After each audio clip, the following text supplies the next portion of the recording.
तपाईँहरूले यो किन ल्याएको एआई पोलिसी होइन, यो संसार कहाँ पुगिसक्यो, तपाईँहरूले गर्न सक्ने केही होइन भन्ने कुराबाट नि आएको थियो क्या एकचोटि। अब यसको कन्टेक्स्ट चाहिँ नि अब हामी एक दुईवटा हेरौँ। ग्लोबल्ली हामी 2018 होइन, हामी अब यो म आफैले पनि एआईको त्यति चाहिँ नि अगाडि चाहिँ केही हेरेको थिएन। त्यही बेला कस्तो थियो भन्दाखेरि 2018मा अब अलिकति नर्मल कुराहरू मात्रै थियो। जब 22-23तिर आयो, थोरै चाहिँ अब हामी चाहिँ अलिकति अगाडि होइन, ग्लोबल्ली चाहिँ अलिक ट्रेन्ड बढ्दै गयो। अन्तर्राष्ट्रिय स्तरमा पनि कन्फरेन्सहरू कस्तो हुन्थ्यो होइन, तपाईँको एआई फर सेफ्टी समिट होइन, नामै सेफ्टी। एआईले केही गर्दैन, त्योबाट सुरक्षित हुनुपर्छ, त्यसले हामीलाई खतम पार्छ होइन, त्यही थियो नि। अब अहिले के हुन थाल्यो 24-25मा एआई फर एक्सन। हामीले एउटा प्रेजेन्टेसन यहाँ अलि यसपछि रहेछ कि नामै त्यही रहेछ, एआई इन एक्सन भनेर रहेछ कि। भनेपछि अब संसार कहाँबाट गयो होइन। फेब्रुअरीमा के थियो, फेब्रुअरीमा हाम्रो चाहिँ मित्र राष्ट्र भारतका चाहिँ नि प्रधानमन्त्रीज्यू होइन, फ्रान्सका चाहिँ राष्ट्रपतिले चाहिँ नि एउटा समिट गर्नुभयो फ्रान्समा। के भने एआई फर एक्सन समिट होइन। भनेपछि अब हामी ग्लोबलले के हो भने यो ठिक छ, यसको चुनौतीहरू त समाधान गर्दै जाउँला, त्यो अप्सनै छैन। अब यसलाई प्रयोग गरेर चाहिँ ट्रान्सफर्मेसन गर्ने, फाइदा लिने भन्नेमा संसार गइसक्यो होइन। त्यो हिसाबले अब हामी पनि जानु पर्यो। अब हामी चाहिँ संचार तथा सूचना प्रविधि मन्त्रालय भइसक्यो। अब हामी आफैले चाहिँ नि सरकारको साधन स्रोतले थोरै काम गर्दा होइन, हामी सरकारले सबै कुरा गर्छ भन्नेमा नि बिलिभ गर्दैनौँ। तर यसले त तपाईँको एउटा कन्ड्युसिभ इन्भाइरोमेन्ट बनाइदिने हो, एउटा इकोसिस्टम डेभलप गर्ने हो। त्यो हिसाबले चाहिँ कसरी हामी जाने, हाम्रो रोडम्याप के हो भन्ने हिसाबले चाहिँ दिनुपर्छ, एउटा गाइडेन्स दिनुपर्छ, एउटा पोलिसीको चाहिँ डिरेक्सन दिनुपर्छ भन्ने हिसाबले यो पोलिसी ड्राफ्ट प्रोसेसमा लागियो। र अहिले सरले पनि आफ्नो प्रस्तुतिमा अथवा चाहिँ इनिसियल त्यो रिमार्क्समा बताउनु भयो हामी के कसरी अगाडि बढ्यौँ भन्नुमा। तर मैले त्यसमा धेरै टाइम चाहिँ लिन्न। एउटा अवधारणा पत्र बन्यो, अवधारणा पत्रले चाहिँ नि एउटा स्टेप्सहरू बतायो के गर्नुपर्छ होइन, हामीले कसरी कति महिनामा कसरी पोलिसी बनाउने होइन। त्यसपछि मापदण्डदेखि लिएर विभिन्न सेक्टरल पोलिसिज गाइडलाइन्स बनाउने जिम्मेवारी कसको हो होइन, हामीले कसरी अगाडि बढ्नुपर्छ भन्ने एउटा एउटा इनिसियल एउटा रोडम्याप जस्तो चाहिँ त्यसले प्रदान गर्यो। त्यसको हिसाबमा चाहिँ हामीले यो पोलिसी 6 महिनामा गर्ने भन्ने एउटा टार्गेट राखेको थियौँ हामी। त्यो थोरै 1 महिना बढी गयो भने हामी त्यो लाइनमै छौँ जस्तो लाग्छ। अहिले सरले नि भन्नुभयो हाम्रो यो अहिले अर्थ मन्त्रालयमा चाहिँ नि राय सहमतिको लागि गएको छ। त्यहाँबाट आएपछि हामी अब यहाँ सरहरूले नि प्रस्ताव पठाउनुहुन्छ, त्यसलाई सबैलाई अहिलेसम्म आएकोलाई हेरेर हामी क्याबिनेटमा पुऱ्याउँछौँ। भनेपछि एउटा पोलिसी बन्छ। र पोलिसी कसरी हुनु पऱ्यो भन्दाखेरि हामीले यसमा पहिला चाहिँ 5 वर्ष भन्ने नि प्रस्ताव भएको रहेछ। अब अलि 2 वर्ष धेरै फिड आएपछि 2 वर्ष जतिमा चाहिँ रिभ्यू गरौँ भनेर नि राखेको छौँ अहिले यसमा होइन। त्यो अहिले लेटेस्ट चेन्ज चाहिँ अब यसै त यो चाहिँ नि क्रस कटिङ टेक्नोलोजिज होइन, अब इनोभेटिभ टेक्नोलोजिज। अब तपाईँको चाहिँ 1 वर्षमा के हुन्छ कसैलाई थाहा छैन होइन। अहिले मैले भने नि 18 र 22मा आउँदाखेरि र 22बाट 24मा आउँदाखेरि के भयो हामी कसैलाई थाहा छैन। अब 1 वर्षमा के हुन्छ हामीलाई केही थाहा छैन होइन। अब के चाहिँ तपाईँको चाहिँ नि यो सुपर इन्टेलिजेन्स तिर जाने होइन, अथवा चाहिँ तपाईँको चाहिँ नेचुरल इन्टेलिजेन्सतिर जाने होइन भनेर चाहिँ बढिरहेछ नि त। अहिले अस्ति भर्खर चाहिँ हाम्रो यो ओपन एआईको चाहिँ सिइओले चाहिँ नि होइन अब अलिकति यसमा जान्छौँ भन्ने चाहिँ उहाँले ल्याइरहनु भएको छ। भनेपछि हामी पनि अब तपाईँको त्यो अनुसारले मेन्टली प्रिपेयर चाहिँ हुनु पर्यो। त्यो हिसाबले गरियो। र यो अझै पनि आएन, यसलाई अलिकति खोल्न पायो भने थियो। अब यसको चाहिँ नि कस्तो छ भन्दाखेरि मेन भिजन चाहिँ अहिले मैले बताएँ जस्तो यसमा ऐनाको एउटा ग्लोबल ट्रेन्ड। अर्को चाहिँ नि अब हामीले युनेस्को पनि 10वटा प्रिन्सिपल छ होइन, 10 प्रिन्सिपल चाहिँ नि हामीले चाहिँ नि आफै पनि एउटा पक्ष राष्ट्र भएर चाहिँ साइन गरेर आछौँ। त्यो हिसाबले उसले चाहिँ भनेको छ कि अब कसरी चाहिँ यसलाई चाहिँ इथिकल एकाउन्टेबल होइन रेस्पोन्सिबल चाहिँ नि युज गर्नुपर्छ भनेर उसले चाहिँ हामी पक्ष राष्ट्र भएर चाहिँ हामीले साइन गरेर आएको छ, हामीले एडप्ट गर्नुपर्ने छ। अब त्यसलाई पनि गर्ने गरी चाहिँ दुईवटा कन्टेक्स्टमा होइन भने चाहिँ एउटा एउटा होइन रिस्क म्यानेजमेन्ट एप्रोच एउटा हुने भयो, अर्को भनेको चाहिँ इकोनोमिक ट्रान्सफर्मेसन एप्रोच। यी दुईवटा एप्रोचलाई किन ग्लोबल चाहिँ संसार कसरी चाहिँ अहिले यो पोलिसी बनिएको छ भन्दाखेरि हामीले एउटा एज अ रिसर्चर होइन हामी एउटा साइन्टिस्टले हेर्नुपर्ने चाहिँ के हो भन्दाखेरि तपाईँको एउटा इयुले सुरुमा ल्यायो, इयुले जुन उसको एक्ट र पोलिसी ल्यायो त्यो भनेको चाहिँ रिस्क म्यानेजमेन्ट एप्रोचमा हो अहिले पनि हेर्ने हो भने होइन। तर अब ग्लोबल्ली चाहिँ अहिले चेन्ज जसरी सिनेरियो चेन्ज हुँदै आयो, जस्तो अब युएईले अहिले त भर्खर ल्याएको छ, सिङ्गापुरले ल्याएको छ, त्यो चाहिँ तपाईँको चाहिँ रिस्क म्यानेजमेन्ट एप्रोच भन्दा पनि उहाँहरूले चाहिँ अब ट्रान्सफर्मेसन इकोनोमिक ट्रान्सफर्मेसन जस्तो युएले चाहिँ तपाईँले 2030 कि मैले सम्झना भएन ठ्याक्क डेट चाहिँ नि, तर उनीहरूले यो यतिमा चाहिँ जिडिपीमा यति नै गर्छु भनेर चाहिँ अगाडि बढाएको छ होइन। त्यसरी नै ठोकुवा गरेर अगाडि बढाएको छ नि त। भनेपछि त जिडिपीमा यसरी हामी कन्ट्रिब्युट गर्ने, हामी यसरी चाहिँ यति गर्छौँ भनेर चाहिँ देशहरू अगाडि बढाएको हिसाबले अब हाम्रो भिजन चाहिँ कसरी राख्यौँ भने हामीले दुइटैलाई एउटा एउटा डेभलपमेन्ट यसको ट्रान्सफर्मेसनलाई जोड्ने गरी र अर्को चाहिँ यो जसरी चाहिँ हामीलाई अहिले चाहिँ यो होइन सुवर्ण सरले नि भन्नुभयो जस्तो हाम्रो चुनौती चाहिँ छ नि एज अ होल चाहिँ हाम्रो इन्फ्रास्ट्रक्चर होइन तपाईँको टेक्नोलोजी डाटा सेट म्यानेजमेन्टदेखि लिएर हरेक कुरामा चाहिँ हाम्रो चाहिँ चुनौती छन्, हामीसँग च्यालेन्जेस छन्। त्यसलाई कभर गर्ने गरी चाहिँ हामीले यो एआई चाहिँ पोलिसी ल्याउन खोजेका छौँ र त्यो यसको चाहिँ नि तपाईँको भिजनलाई चाहिँ हामीले के भनेको छौँ भन्दाखेरि एआई प्रणालीको विकास र सक्रिय समावेशी तथा नैतिक प्रयोगबाट समुन्नत नेपालको निर्माण गर्ने भनेर चाहिँ एउटा भिजन हामीले राखेका छौँ भने यसको मिसन चाहिँ नि एआईको रूपान्तरणकारी सम्भावनालाई उपयोग गर्दै सामाजिक तथा आर्थिक वृद्धि हासिल गर्ने, यसलाई ट्रान्सफर्मेसन एउटा ट्रान्सफर्मेटिभ चाहिँ नि टुलको रूपमा युज गरेर तपाईँको चाहिँ सोसियो इकोनोमिक डेभलपमेन्टमा हामीले चाहिँ यसलाई प्रयोग गर्ने भन्ने हिसाबले यसको मिसन सेट गर्न खोजेका छौँ।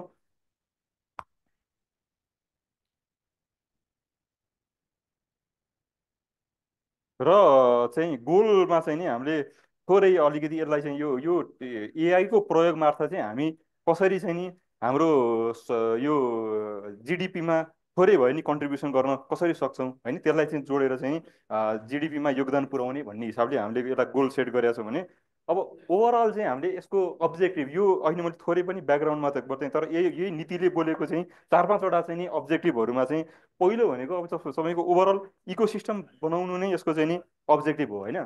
तपाईँको ओभरअल इकोसिस्टम भन्ने बित्तिकै के भने एउटा इन्फ्रास्ट्रक्चर हुने भयो होइन, तपाईँको चाहिँ अर्को चाहिँ तपाईँको अब ह्युमन रिसोर्सका कुरा आउने भए त्योसँगै हामी चाहिँ नि अब स्टेक होल्डर्सका कुराहरू आउने भए होइन। भनेपछि हामी जुन जुन प्लेयर छौँ यो इकोसिस्टममा त्यो इकोसिस्टमलाई चाहिँ यो सुरक्षित र सस्टेनेबल एआई चाहिँ कसरी प्रयोग गर्न सकिन्छ भन्ने हिसाबमा चाहिँ हामीले चाहिँ एउटा कन्ड्युसिभ इन्भाइरोमेन्ट बनाउने हो।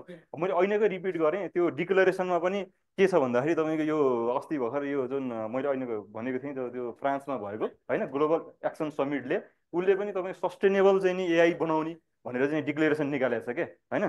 तपाईँ सेक्योर र सस्टेनेबल एआई इकोसिस्टम बनाउने भनेर उसले डिक्लेरेसन निकाल्छ भनेपछि हामी पनि अब त्यो किनभने संसार जहाँ जहाँ बढ्दैछ हामी पनि त्यहीँ जाने होला नि त होइन। भने हामी अलग त हुन सक्दैन। त्यो हिसाबले चाहिँ हामीले चाहिँ यसमा यसको अब्जेक्टिभ त्यसरी राखेका छौँ। अर्को अब होइन भने इकोसिस्टमभित्रै आउने चाहिँ जस्तो अब हामीसँग स्किल सेट्सका कुराहरू जस्तो एआई भनिरहेको छौँ अब हामीसँग चाहिँ नि क्यापासिटी चाहियो त्यो अनुसारको हाम्रो चाहिँ नि त्यो अनुसारको सर्टिफिकेसन्सहरू हामीले प्रोभाइड गर्नु पर्यो।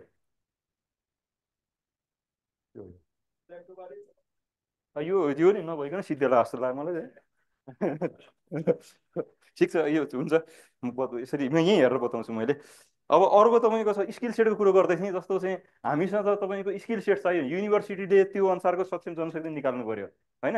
तपाईँको सर्टिफिकेसन प्रोग्राम्सहरू गर्नु पर्यो, सर्ट टर्म प्रोग्राम्सहरू धेरै गर्नु पर्यो किन अब तपाईँको यो एआई एआई भन्ने बित्तिकै तपाईँको एउटा चाहिँ नि तपाईँको अब एउटा एकाडेमिक पनि हुन्छ जस्तो हामीलाई पनि सरहरूले पढाउनु भयो हामी पनि पुल्चोकबाट पढ्यौँ होइन।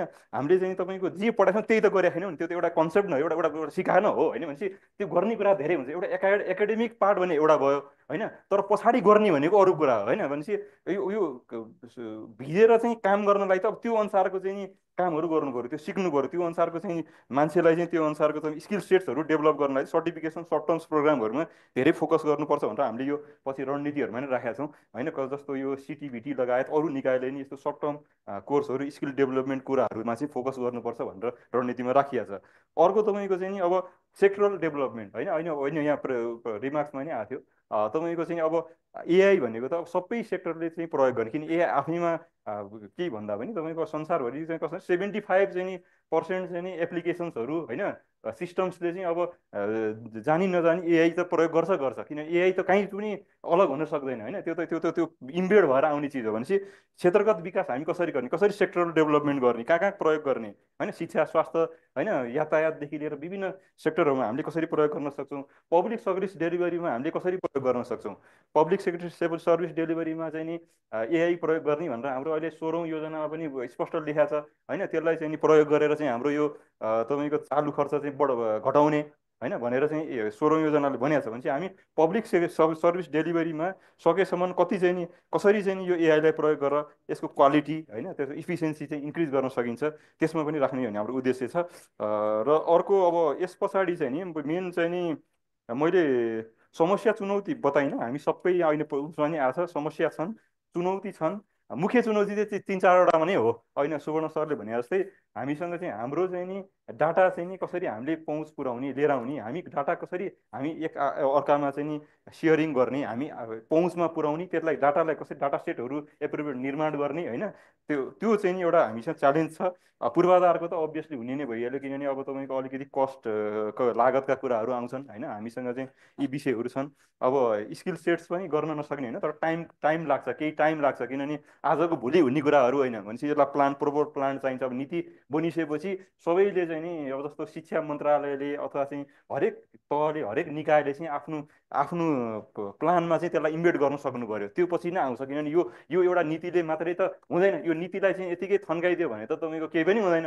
भनेपछि यसलाई चाहिँ कसरी चाहिँ अरूले चाहिँ क्यारी गर्नुहुन्छ होइन, सबै तिनै तहको सरकारले यसलाई कसरी लिन्छ, त्यसले चाहिँ अगाडि बढ्छ जस्तो लाग्छ।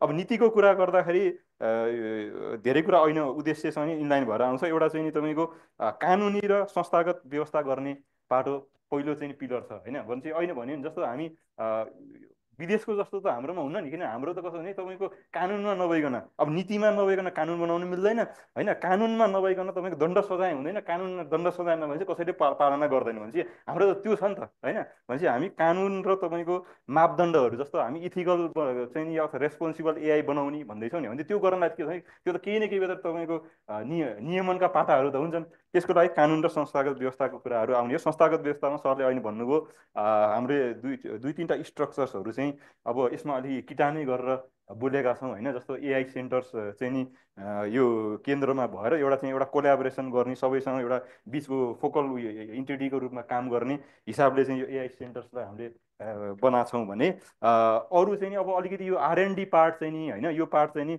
अब युनिभर्सिटिज र तपाईँको रिसर्च इन्स्टिट्युसनले नगरिकन हुन्न भन्ने हिसाबले चाहिँ हामीले एआई एक्सलेन्स सेन्टर भनेर चाहिँ यहाँ बोलेका छौँ। जस्तो एआई एक्सलेन्स सेन्टर चाहिँ नि जस्तो हरेक प्रदेशको चाहिँ विश्वविद्यालयहरूले स्थापना गर्ने, अब विश्वविद्यालय मात्रै होइन, कोही चाहिँ नि अलिक कम्पिटेन्ट चाहिँ नि रिसर्च इन्स्टिट्युसन्सहरू चाहिँ प्राइभेट सेक्टरकै हुनुभयो भने उहाँहरूले पनि यो चाहिँ नि एक्सलेन्स सेन्टर बनाएर चाहिँ नि स्थापना गरेर चाहिँ नि अब यो तपाईँको अवेरनेसका कामहरू, डाटा सङ्कलनका कुराहरू होइन, डाटा सेट निर्माणका कुराहरू जब तपाईँको भनौँ न अब एलएलएम बनाउनु पऱ्यो भने तपाईँको अब गभर्मेन्ट आफैले नसक्ला नि, तर भोलि चाहिँ एक्सलेन्स सेन्टर नै चाहिँ बनाएर, जस्तो केयुटियुले चाहिँ यो नीति आउने बित्तिकै एक्सलेन्स सेन्टर बनाएर चाहिँ सरकारसँग कोर्डिनेसन गरेर बनायो भने त भयो होइन। भनेपछि यो त ओपन गर्ने भयो क्या, यसले यसले धेरै कामहरू ओपन गर्ने, एउटा कसरी सहजीकरण गर्ने यो हाम्रा कामहरूलाई भन्ने कुरालाई चाहिँ ल्याएको छौँ भने। अर्को तपाईँको अब यो होइन भने जस्तै आरएनडी होइन र अलिकति इन्डस्ट्री स्टार्टअप्सहरूलाई चाहिँ अलिकति एआईको प्रोडक्ट्सहरू बनाउनलाई होइन, सर्भिसेसहरू गर्नलाई चाहिँ नि केही चाहिँ सहुलियत दिने भन्ने हिसाबले पनि हामीले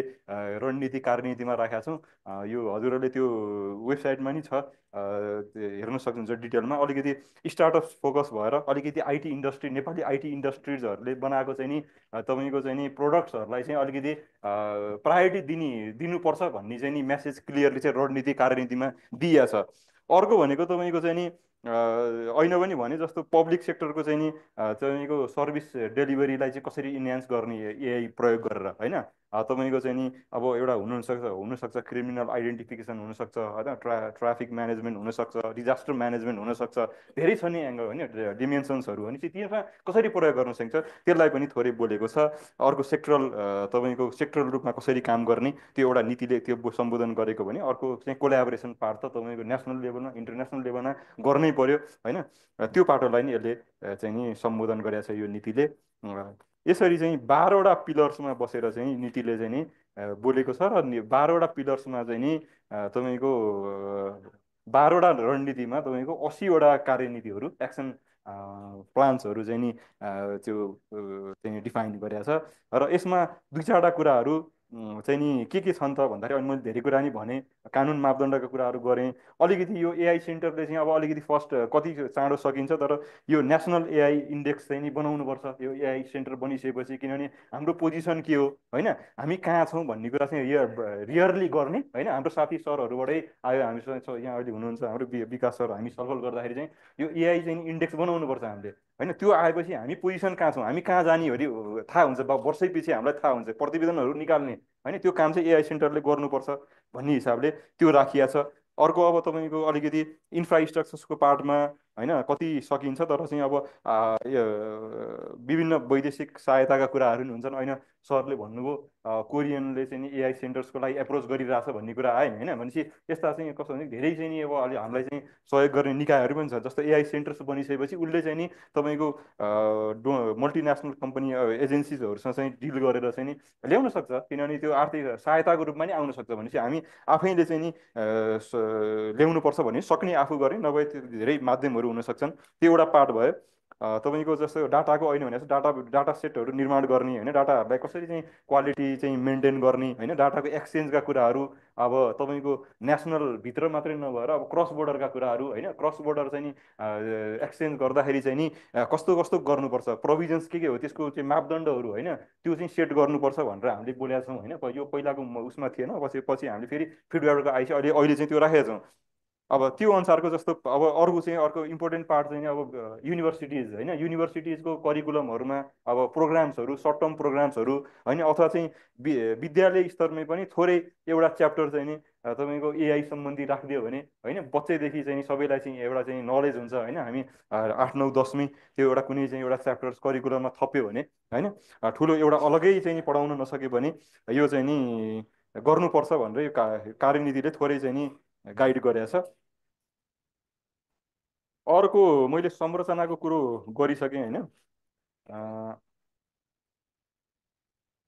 संरचनामा अहिले सरले नि भन्नुभयो, मैले एआई सेन्टर्स भने अब एआई सेन्टरले चाहिँ नि अलिक प्रशासनिक कुराहरू कोअर्डिनेसन कुरा गर्ने भयो भने अब त्यसलाई पनि फेरि अलिकति, किनभने यो त अब तपाईँ 3 तहको सरकारका कुराहरू हुन्छन् अब। हजुर के हो ल हुन्छ, होइन पर्दैन, त्यो त मैले आफ्नो तरिकाले गइसकेँ हजुर, फेरि यो गएपछि होइन।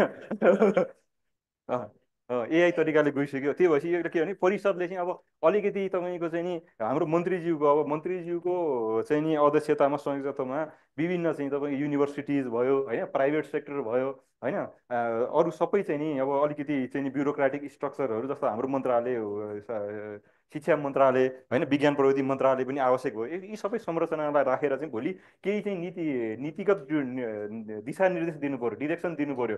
अब एआई सेन्टरले मात्रै चाहिँ त्यो मापदण्ड चाहिँ नि पास गर्न सकेन होइन भने चाहिँ त्यहाँ पुर्याउनलाई चाहिँ एउटा परिषदको चाहिँ नि परिकल्पना गरिएछ।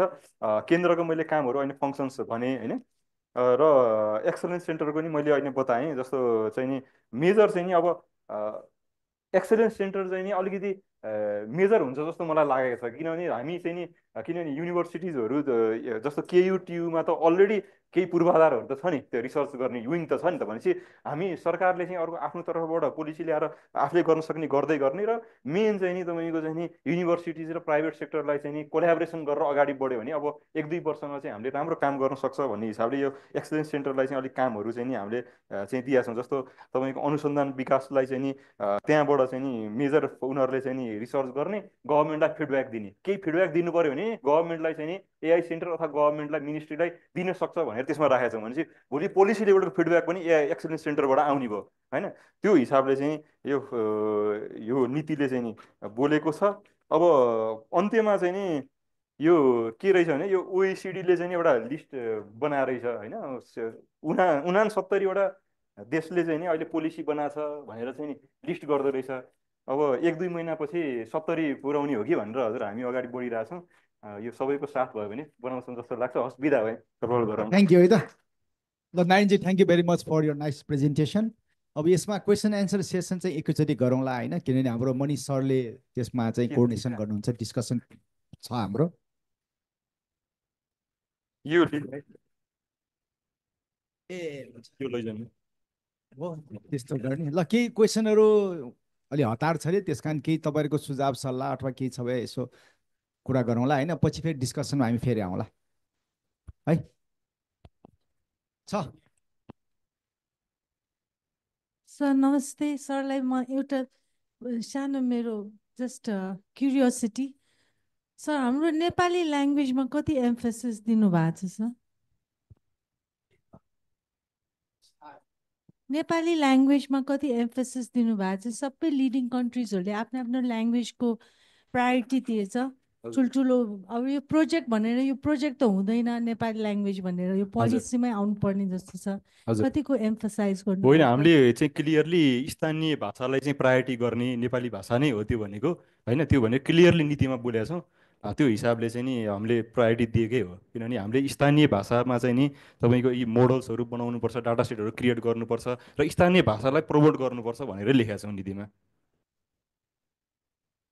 होइन मेन्डेटरी भनेर शब्द त्यो हुन्छ तर हामीले प्रयोग गर्ने प्राथमिकता दिने गर्नुपर्छ नै भन्ने हो नि किनभने हामी अब नेपाली ल्याङ्ग्वेजको अब हामी एउटा एलएलएम बनाएनौँ भने त हामी केही गर्नै सक्दैनौँ नि होइन त्यो त आज हिजो पनि मन्त्रालयमा छलफल हुँदै थियो हाम्रो विज्ञज्यूले चाहिँ अब यो एलएलएम चाहिँ बनाउन स्टार्ट गर्नुपर्छ कसरी गर्ने हो भन्ने चाहिँ डिबेट चाहिँ त्यहाँ भइरहेछ होइन भनेपछि त्यो हाम्रो प्रायोरिटीमै छ त्यो यो नीतिले चाहिँ प्रायोरिटी नै हो त्यो राखेको भनेको हजुर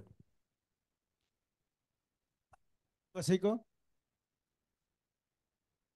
ल उहाँ सरलाई है यो नारायणजी एकचोटि है अर्को क्वेसन एउटा हुन्थ्यो नि नारायण सरले बोल्दाखेरि म यहाँ छु ल त्यो एक्सन मेट्रिक्समा एउटा डेटा एक्सचेन्ज क्वालिटी एक्सेट्रा बोल्नु भएको छ अनि क्रस बोर्डर डेटा एक्सचेन्जको पनि कुरा गर्नुभयो है अनि अफ लेट मिडियामा चाहिँ अहिले के छाइरहेको छ भन्दाखेरि नागरिक एप र चाहिँ आधार कार्डको बिचमा चाहिँ डेटा एक्सचेन्ज गर्ने भनिरहेको छन् त्यसले गर्दाखेरि प्राइभेसीको चाहिँ एउटा big concern is there in the Nepali पपुलेसनमा है how you going to address it भनेको छलफल मात्रै कस्तो बोल्यो होला त्यो त्यस्तो जस्तो लाग्दैन अनिल सरले अझ थप्नुहुन्छ त्यो त्यसरी इलेक्सन छ कहाँ चाहिँ सर सेक्युरिटीको कुरा चाहिँ अब सबैले हुने त्यो सर्भिसमा चाहिँ नि तपाईँको युके र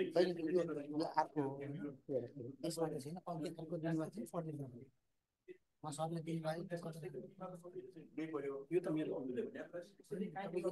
त्यस्तै एउटा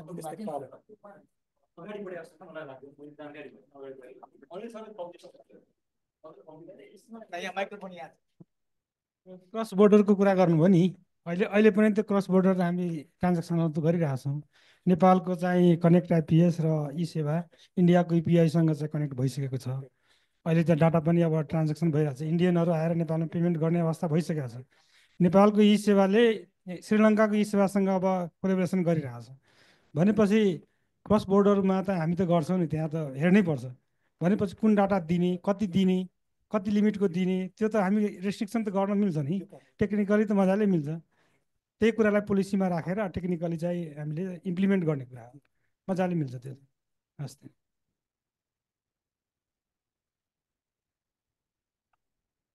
सकियोस् है अब सेकेन्ड प्रेजेन्टेसनको लागि म डाक्टर मनोज साक्यलाई म रिक्वेस्ट गर्दैछु र उहाँको टपिक छ AI in action transforming Nepal through AI innovations ल प्लिज है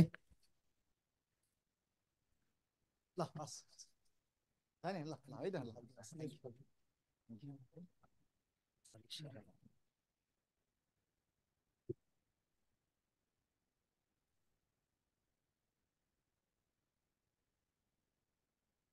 ल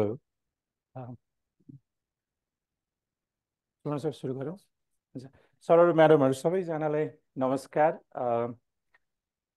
मेरो नाम चाहिँ मनोज साक्य म एसिस्टेन्ट प्रोफेसर काठमाडौँ युनिभर्सिटीमा कार्यरत छु department of computer science and engineering डिपार्टमेन्टमा कार्यरत छु र मेरो परिचय चाहिँ म काठमाडौँ विश्वविद्यालयबाटै अन्डर ग्रेजुएट गरेको हो मैले सकेको हो त्यसपछि 2001मा अन्डर ग्रेजुएट सकिसकेपछि मैले पढाउन सुरु गरेँ काठमाडौँ भ्यालीभित्रै काठमाडौँ भ्यालीभित्रै पढाउन सुरु गर्दा गर्दै मास्टर्स डिग्रीको लागि चाहिँ स्कलरसिप पाएँ चाइनिज गभर्मेन्टबाट त्यसपछि मास्टर्स सकेर फर्किसकेपछि जाब्रा सफ्टवेयर नेपालमा मैले केही महिना काम गरेँ 1.5 वर्ष जति त्यो कम्पनीको अलिकति अनुभव लिइसकेपछि म त एकाडेमिकतिर नै लाग्नुपर्छ होला भनेर त्यो सोचमा म 2008मा काठमाडौँ युनिभर्सिटीमा एज एन एसिस्टेन्ट प्रोफेसरको रूपमा कार्यरत छु अनि रिसेन्टली 2019मा 19 त रिसेन्टली भएन तैपनि 2019मा मैले सिङ्घाई स्कलरसिप सिङ्गापुर एनटियुमा पिएचडी गर्ने अवसर पाएँ र मेरो पिएचडी लकिली मेरो भाग्य नै भन्नुपर्ने हुन्छ, आर्टिफिसियल इन्टेलिजेन्समै गर्ने मौका पाएँ र लास्ट इयर मैले पिएचडी कम्प्लिट गरेर फेरि मैले काठमाडौँ युनिभर्सिटीमै रिजोइन गरेको छु। I'm really thankful to lot of people, specially NREN Nepal research and education network, एनरेनमा म एक्जिक्युटिभ मेम्बर पनि छु र एनरेनको थ्रु मैले वास्तवमा सिङ्गापुर युनिभर्सिटीमा कनेक्सन पाएँ। Once again thank you so much NREN. And मेरो गुरुहरू यहाँ हुनुहुन्छ, उहाँहरूले रेकमेन्डेसनमा बल सर हुनुहुन्छ, मनिष सर हुनुहुन्छ, उहाँहरू दुवैजनाको रेकमेन्डेसनमा I got that opportunity for PhD, doing PhD at Nanyang technological university. र त्यही कुराहरू मैले केही कुराहरू त्यहाँबाट, केही कुरा होइन धेरै कुराहरू सिकेको छु र त्यही सिकेका केही कुराहरू चाहिँ म आज तपाईँहरूलाई सेयर गर्ने मौका पाउँदाखेरि आई रियली फिल गुड। र स्पेसली नास्टको सब्जेक्ट कमिटी लाई पनि म वन्स अगेन थ्याङ्क यू भन्न चाहन्छु। र मेरो टपिक चाहिँ बेसिकल्ली धेरै सजिलो टपिक हो, कम्प्लेक्स पनि म बनाउँदिनँ, बनाउन चाहिँ एआईको एप्लिकेसन्सको बारेमा मैले बोल्नुपर्ने भन्ने कुराहरू आएको छ। र नारायण सरले जुन एआईको पोलिसी छ, पोलिसीमा त धेरै बहस गर्न सकिन्छ। पोलिसीमा बहस गर्दा गर्दै प्रदीप सर पनि यतै कतै हुनुहुन्छ होला, प्रदीप सरसँग अलिकति Pradeep sir thank you so much once again. Pradeep सरसँग सरसल्लाह गर्दै गर्दाखेरि एआईको एप्लिकेसन्सको बारेमा पनि हामी छलफल गरौँ, किन भन्दाखेरि एप्लिकेसन्सहरूको छलफल भयो भने हामी भोलिका पुस्ता अथवा आजका जुन इन्भल्भ भएका एआईमा इन्भल्भ भइरहेका जुन जेनेरेसन्सहरू छ, उनीहरूले कस्तो किसिमको एप्लिकेसन्स चाहिँ हामी बनाउन सकिन्छ त, अथवा एन्टरप्रेन्योरको कुराहरू गर्दाखेरि अथवा अरू धेरै कुराहरू गर्दा कसरी चाहिँ एप्लिकेसन्सहरू डेभलप हुँदो रहेछ अथवा कस्तो फिल्डमा चाहिँ हामी जान सकिन्छ भन्ने कुराहरू धेरै नै क्लियर हुन आउँछ। त्यही भएर त्यो कुराहरू पनि अलिकति इन्भल्भ गरौँ। अनि त्यसपछि त्यसमा एप्लिकेसन गर्दा गर्दै त्यसको अपर्च्युनिटिजहरू, च्यालेन्जेसहरू त डेफिनेटली हुन्छ एज अ डेभलपिङ कन्ट्रिजको भएकोले नाताले पनि, अनि त्यो च्यालेन्जेस अपर्च्युनिटिजहरू पनि सेयर गरौँ यसमा भन्ने कुरा हो। तर च्यालेन्जेस एन्ड अपर्च्युनिटिज चाहिँ सुरेश सर हुनुहुन्छ, सुरेश सरले सेयर गर्नुहुन्छ। मेरो चाहिँ एकदमै सानो पार्ट, सजिलो पार्ट परेको छ, म त्यही कुराहरू आज सेयर गर्छु। तर यो भन्दा भन्दै म एउटा कुरा चाहिँ, त्यस्तो धेरै इन्फर्मेसन त मेरो विचारमा मैले सेयर यहाँ स्लाइडमा राखेको छैन, छोटो छ। तर एउटा लेन्स एआईको एप्लिकेसनलाई कसरी हेर्ने भन्ने कुराको जुन दृष्टिकोण छ, त्यो दृष्टिकोण एउटा चाहिँ म तपाईँहरूलाई डेफिनेटली सेयर गर्न चाहन्छु। त्यही कुरालाई लिएर मैले यो कन्टेन्ट्सको स्लाइडहरू तयार गर्दा पहिले म सानो एआईकै इन्ट्रोडक्सनहरू सेयर गर्छु, जुन एकदमै कमन हो। बेसिकली एआई भनेको के हो भन्ने कुराहरू गर्दाखेरि, त्यसपछि एआईले के गर्न सक्छ भन्ने कुरा म एक्सप्लेन गरौँला। त्यसपछि नेपालको परिप्रेक्ष्यमा एआईको किन इम्पोर्टेन्ट रोल छ, त्यसको इम्पोर्टेन्ट के हो भन्ने कुरा अलिकति म यहाँहरू समक्ष सेयर गर्न चाहन्छु। अनि डिरेक्टली एआईको एप्लिकेसन्सको बारेमा, एआई युज गरेर कस्तो कस्तो किसिमको एप्लिकेसन्सहरू एआईको हुनसक्छ त, किनभने जेनरली एउटा टर्म क्वाइन भएको छ एआई प्लस एक्स भनेर। एआई प्लस एक्सको मिनिङ चाहिँ एक्स भन्नाले कुनै पनि फिल्ड जनाउन सक्छ, जस्तै हेल्थ, एक्स भन्नाले एजुकेसन, एक्स भन्नाले अरू धेरै कुराहरू, बेसिकली इन्क्लुडिङ एभ्रिथिङ। त्यो एआईको एप्लिकेसन्स त्यसरी पो हेर्ने हो कि भन्ने कुराहरू अहिलेको त्यो अहिले चाहिँ जो हाम्रो सोसाइटीमा चाहिँ इभल्भ भएको छ। अनि केही कम्पोनेन्ट सानो एउटा डायग्राम बनाएको छु, म अलिकति त्यो पनि एक्सप्लेन गर्न चाहन्छु। र फाइनल्ली एउटा फाइनल स्लाइड जहाँ चाहिँ हामी टेक अवेजको कुराहरू अलिकति गर्छौँ। अब यो कुराहरू अघि नारायण सरले पनि कुरो गरिहाल्नु भएको छ, हाम्रो श्रवण सरले पनि कुरा राख्नु भएको छ। आर्टिफिसियल इन्टेलिजेन्स जानिकन नजानिकन पनि हामीले युजमा ल्याइसकेको छौँ आर्टिफिसियल इन्टेलिजेन्सको। जस्तै हामी सिरी पनि चलाउने गर्छौँ आइफोन्सहरूमा, बेसिकली आइप्याडहरूमा सिरी नै हुन्छ, एप्लिकेसन हो एउटा। अनि अर्को तलको जुन त्यो छ, त्यो चाहिँ गुगलको एसिस्टेन्ट हो। हामी गुगल एसिस्टेन्ट पनि चलाउने गर्छौँ होइन। हामी गुगल मोबाइल तपाईँहरूको एन्ड्रोइड मोबाइल छ भने बेसिकली गुगलकै एप युज हुन्छ एन्ड्रोइड, त्यसमा पनि गुगल एसिस्टेन्ट छ। यो दुईटै एक्जाम्पल्स के को हो त भन्दाखेरि बेसिकली एपको, मोबाइल एपको। तर यो एपहरू के हुन्छ भन्दाखेरि एआई इनेबल हुन्छ। त्यही भएर सिरीमा तपाईँले जुन भोइस दिनुहुन्छ उसले त्यो अनुसारले काम गर्छ। त्यही भएर भोइस रिकग्निसन भन्ने कन्सेप्ट जुन छ, हाम्रो भोइस चिन्ने हो, त्यो एआई इनेबल्ड एप त्यो कारणले भएको। गुगल एसिस्टेन्टमा पनि एक्चुअली त्यस्तै नै हो। अब यो दुईटा आइकन्सहरू त हामीले चिनिहाल्छौँ। पहिलो आइकन चाहिँ बेसिकली च्याट जिपिटीकै हो। यो आइकन पनि तपाईँहरू फेमिलियर हुनुहुन्छ होला, किनभने यसले निकै ठुलो धमाका मचाएको थियो स्टक मार्केटमै। यो चाहिँ डिपसिक हो, जुन चाहिँ चाइनिज टिमले डेभलप गरेको। इनफ्याक्ट यो दुवै चाहिँ हामी च्याटबटको रूपमा युज गर्छौँ। च्याट जिपिटी तपाईँहरूले जुन दिनुहुन्छ, प्रम्प्ट दिनुहुन्छ, डिपसिकमा पनि प्रम्प्ट दिनुहुन्छ, अनि यिनीहरूले के गर्छ त तपाईँको क्वेसन अनुसार, तपाईँको क्वेरी अनुसार उनीहरूले के गर्छ, तपाईँलाई आन्सर दिन्छ, रिप्लाई गर्छ। सिमिलरली यो दुईटा अर्को पनि एप्लिकेसन हो, बेसिकली ट्रान्सलेसनसँग, ट्रान्सक्राइबसँग रिलेटेड छ यो दुईटा एप। वास्तवमा यो पनि एकदमै कमन हो। गुगल ट्रान्सलेटर त तपाईँहरूले युज गरि नै राख्नु भएको होला। यो otter.ai भन्ने पनि एउटा एप छ जुनले ट्रान्सक्राइब गर्छ, तपाईँले बोलिराख्नु भएको कुराहरू उसले ट्रान्सक्राइब गर्न सक्छ। यो पनि भेरी कमन भइसकेको छ। र यो अरू एपहरू चाहिँ बेसिकल्ली हेल्थसँग रिलेटेड एपहरू हो, जुन चाहिँ अब हेल्थ एपमा तपाईँहरूले जानुभयो भने यो मेरो विचारमा एप्पलमा पनि अभाइलेबल छ, गुगलमा पनि अभाइलेबल छ। यो दुईटै एपहरू चाहिँ हेल्थसँग रिलेटेड छ। त्यही भएर हेल्थमा तपाईँहरूले जस्तै आज कुन एक्सर्साइज गर्ने त, अथवा म 1 महिनामा कस्तो किसिमको एक्सर्साइजहरू गरौँ जसले गर्दाखेरि मेरो वेट चाहिँ प्रोबेबली 5 किलो घटोस् अथवा 2 किलो घटोस्। सो त्यस्तो किसिमको एपहरू चाहिँ आइसकेको छ बजारमा, and they are very very helpful to improve our health as well. So यस्तो किसिमका एप्लिकेसन्सहरू चाहिँ मार्केटमा आइसकेको छ र हामीले नोइङली अननोइङली युज गरिसकेका छौँ त्यहाँबाट। त्यही भएर एआई वास्तवमा हाम्रो डेली लाइफमा छिरिसकेको छ, पेनिट्रेट गरिसकेको छ।